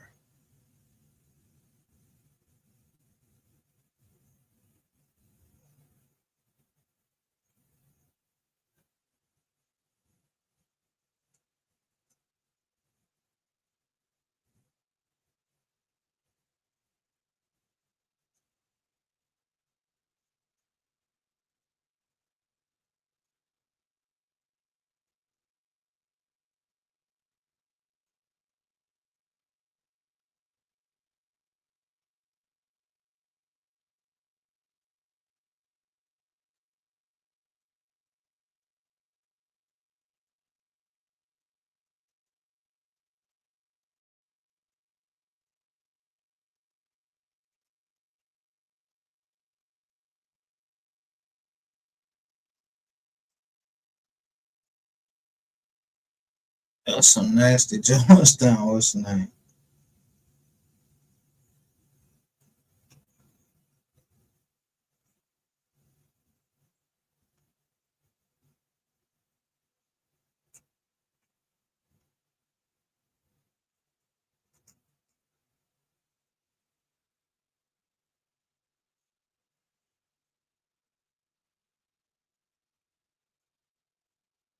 Oh, this where they got that. I rented you a car. I showed you how to rent.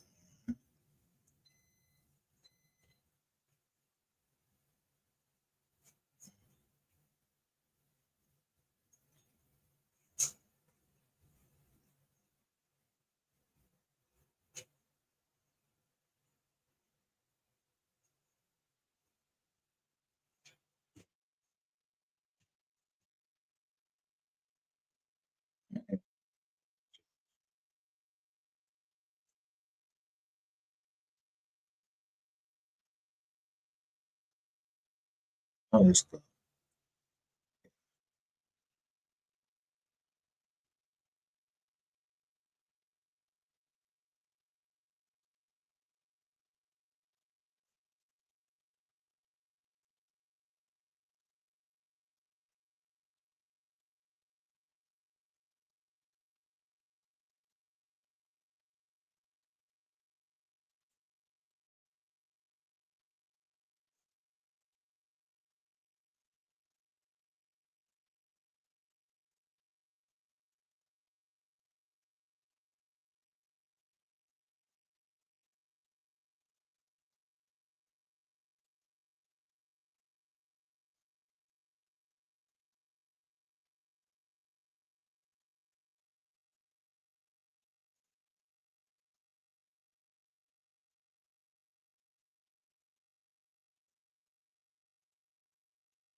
Yeah, I get the secrets because I'm not allowing anybody to play me.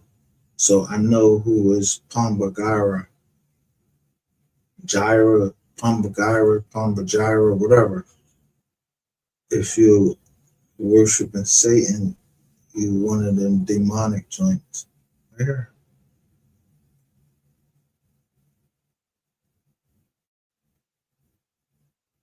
Very simple.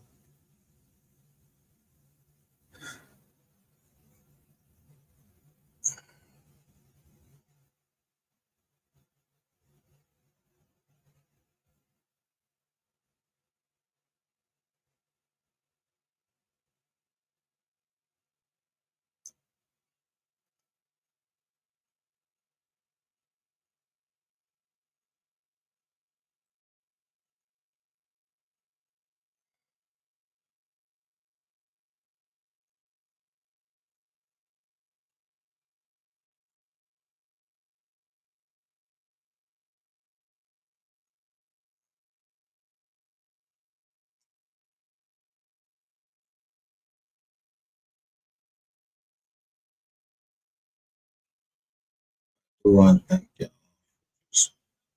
Sean for you. I ain't even feel it. I'm not even upset. That's the way it works. But y'all call me mean because I won't fall for your fucking tricks. I'm concerned about the young man and you got time. Ladies, show this because you know what I want to do? Be transparent. If anybody from the noble family is looking, I just showed them people. You know,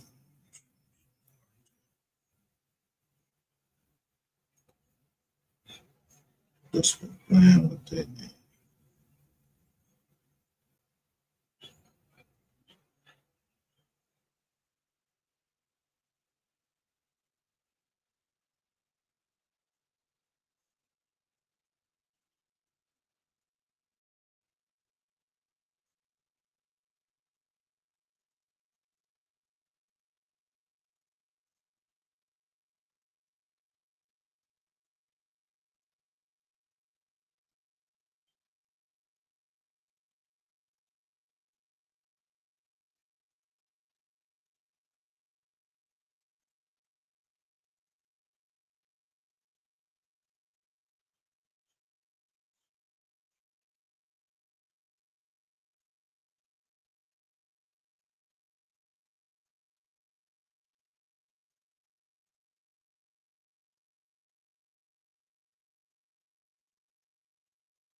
I'm fed up with you.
What's location of your emergency?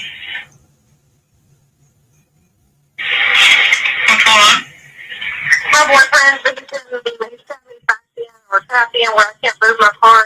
He's got a shove against my car and he won't move. Is it drinking?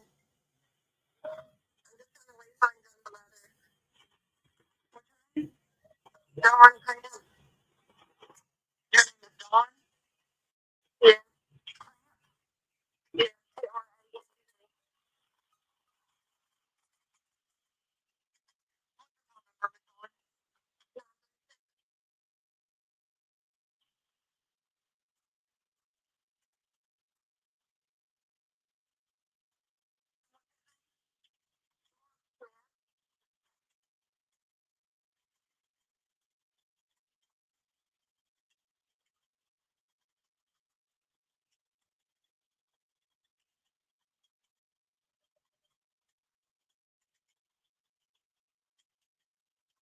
Calling you and getting one right, okay?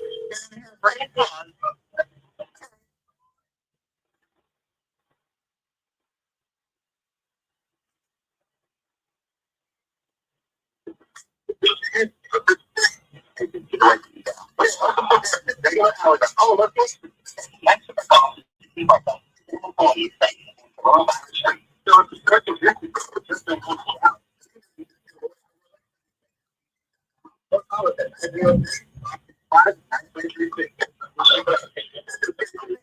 You there? Vehicle is in. It's a 2017 or 18 Ford F-250. What car do you want to leave? He's drinking and being belligerent.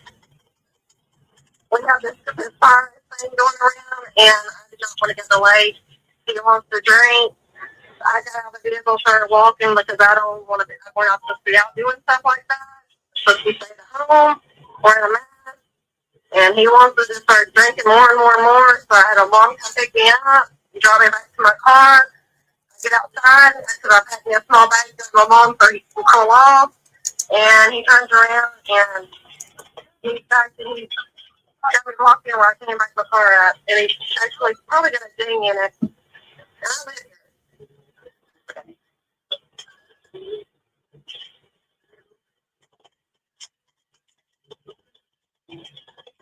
He's not going to be very nice when you pull up here.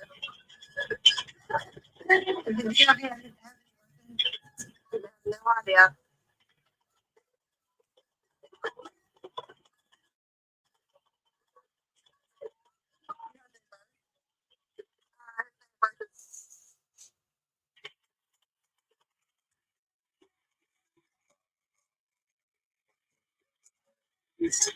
Or tell you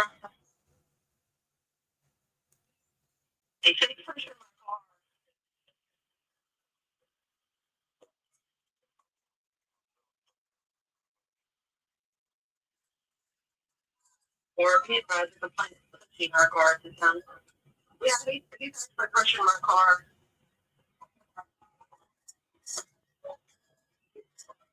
He told me I have to get all my shit out now. There's no way I can do that.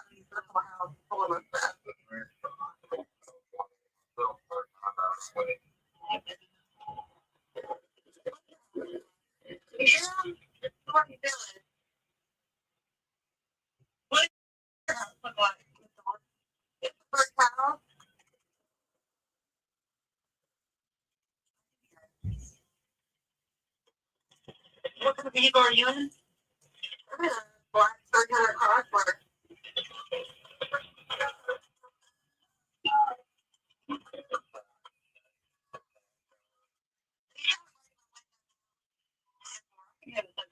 Our window at the time. It's still inside now. It shuts the block behind mine.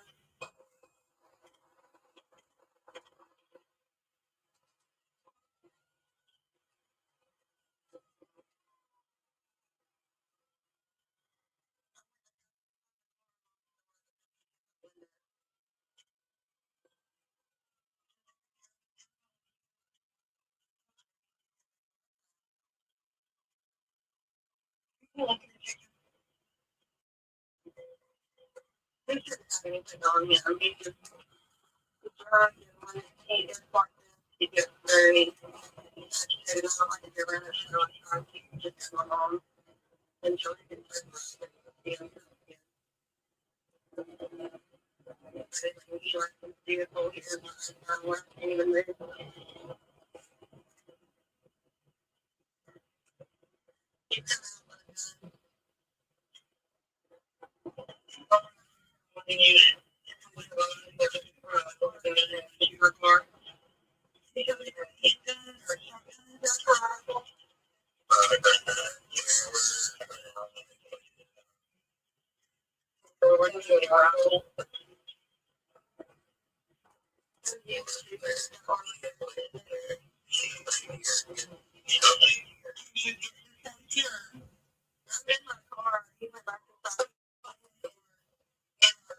He's out for being able to get around, but he doesn't have an active LTC.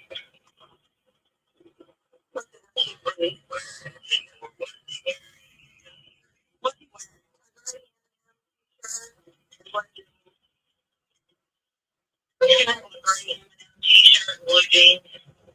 Yeah, he put the gun up.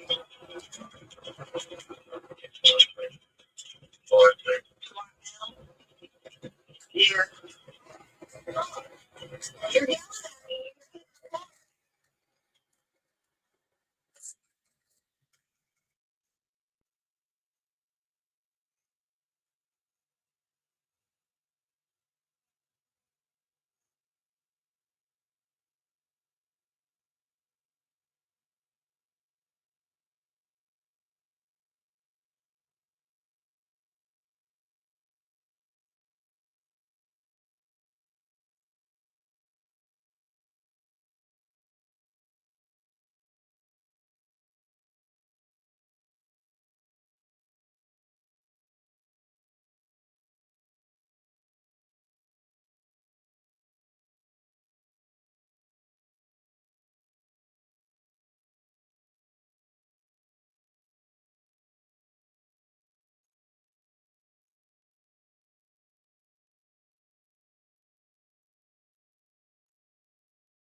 this I don't know who this dude is right here. I'm not even putting up because I don't know. Oh, wait a minute.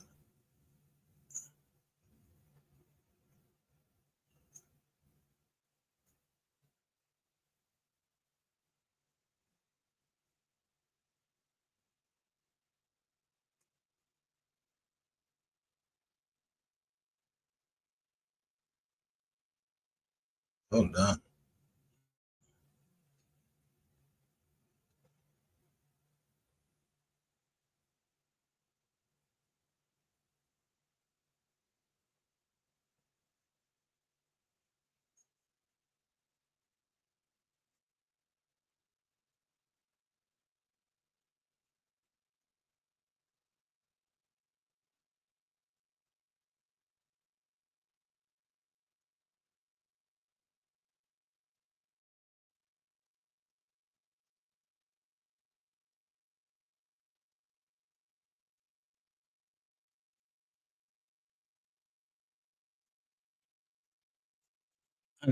I need what's the name of it to help me understand this because I don't want to put this stuff up and I can't explain it. Because someone sent me this, but it was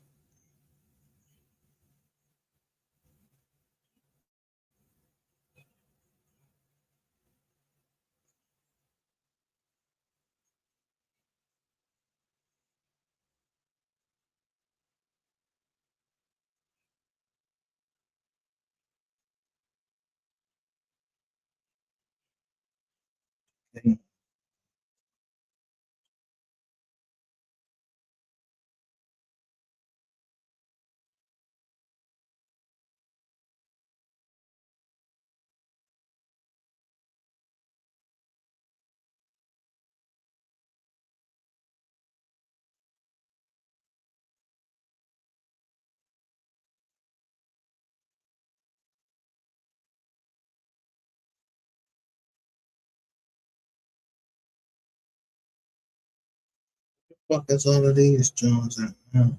Y'all erase these Jones?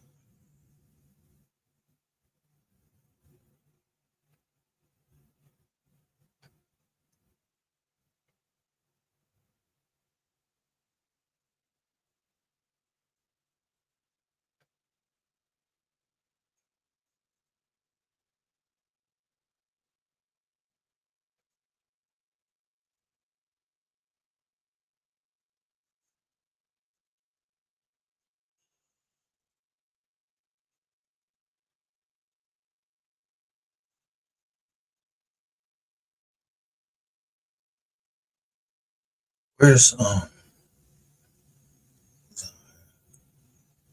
know what I need to do to get back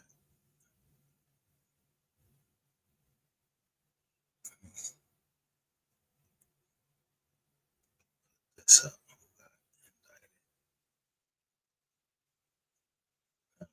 I want to do something. This guy got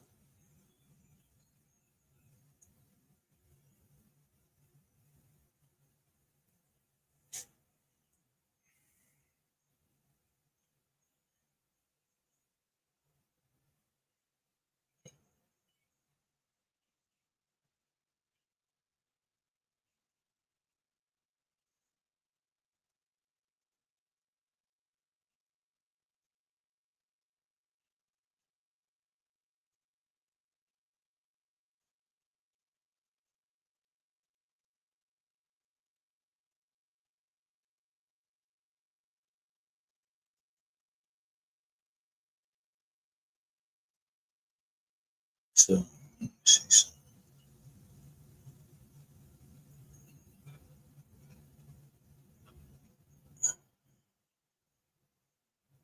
Might stumble on this. Let's see.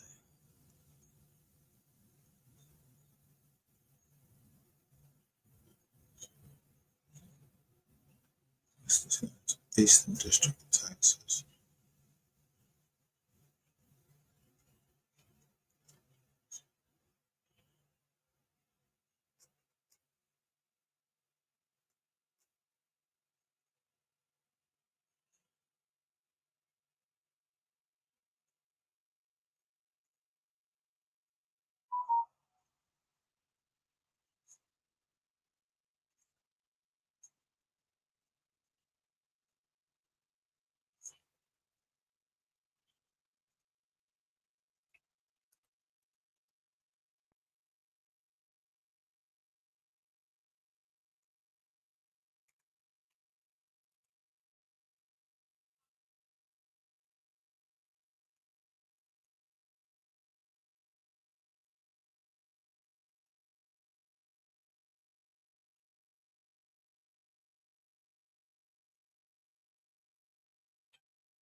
know what this represents. Someone sent me this. I don't know if this to throw us off, but or if this is something that can do with poetry. I'm not sure. I'm not gonna put it on. I don't know this person's name. I know the person that gave it to me usually gives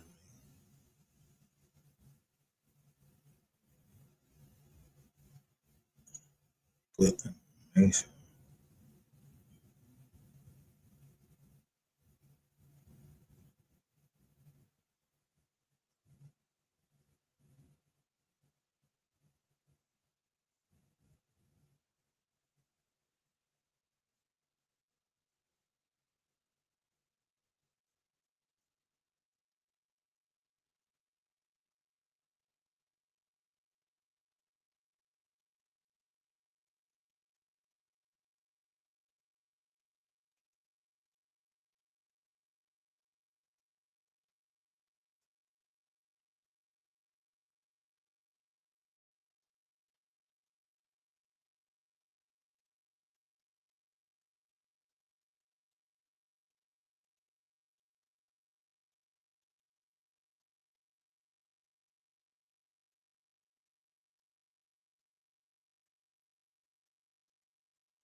Yeah, I can't put this up and give any context because I don't know how it relates to 3K.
Oh, Captain.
Peace.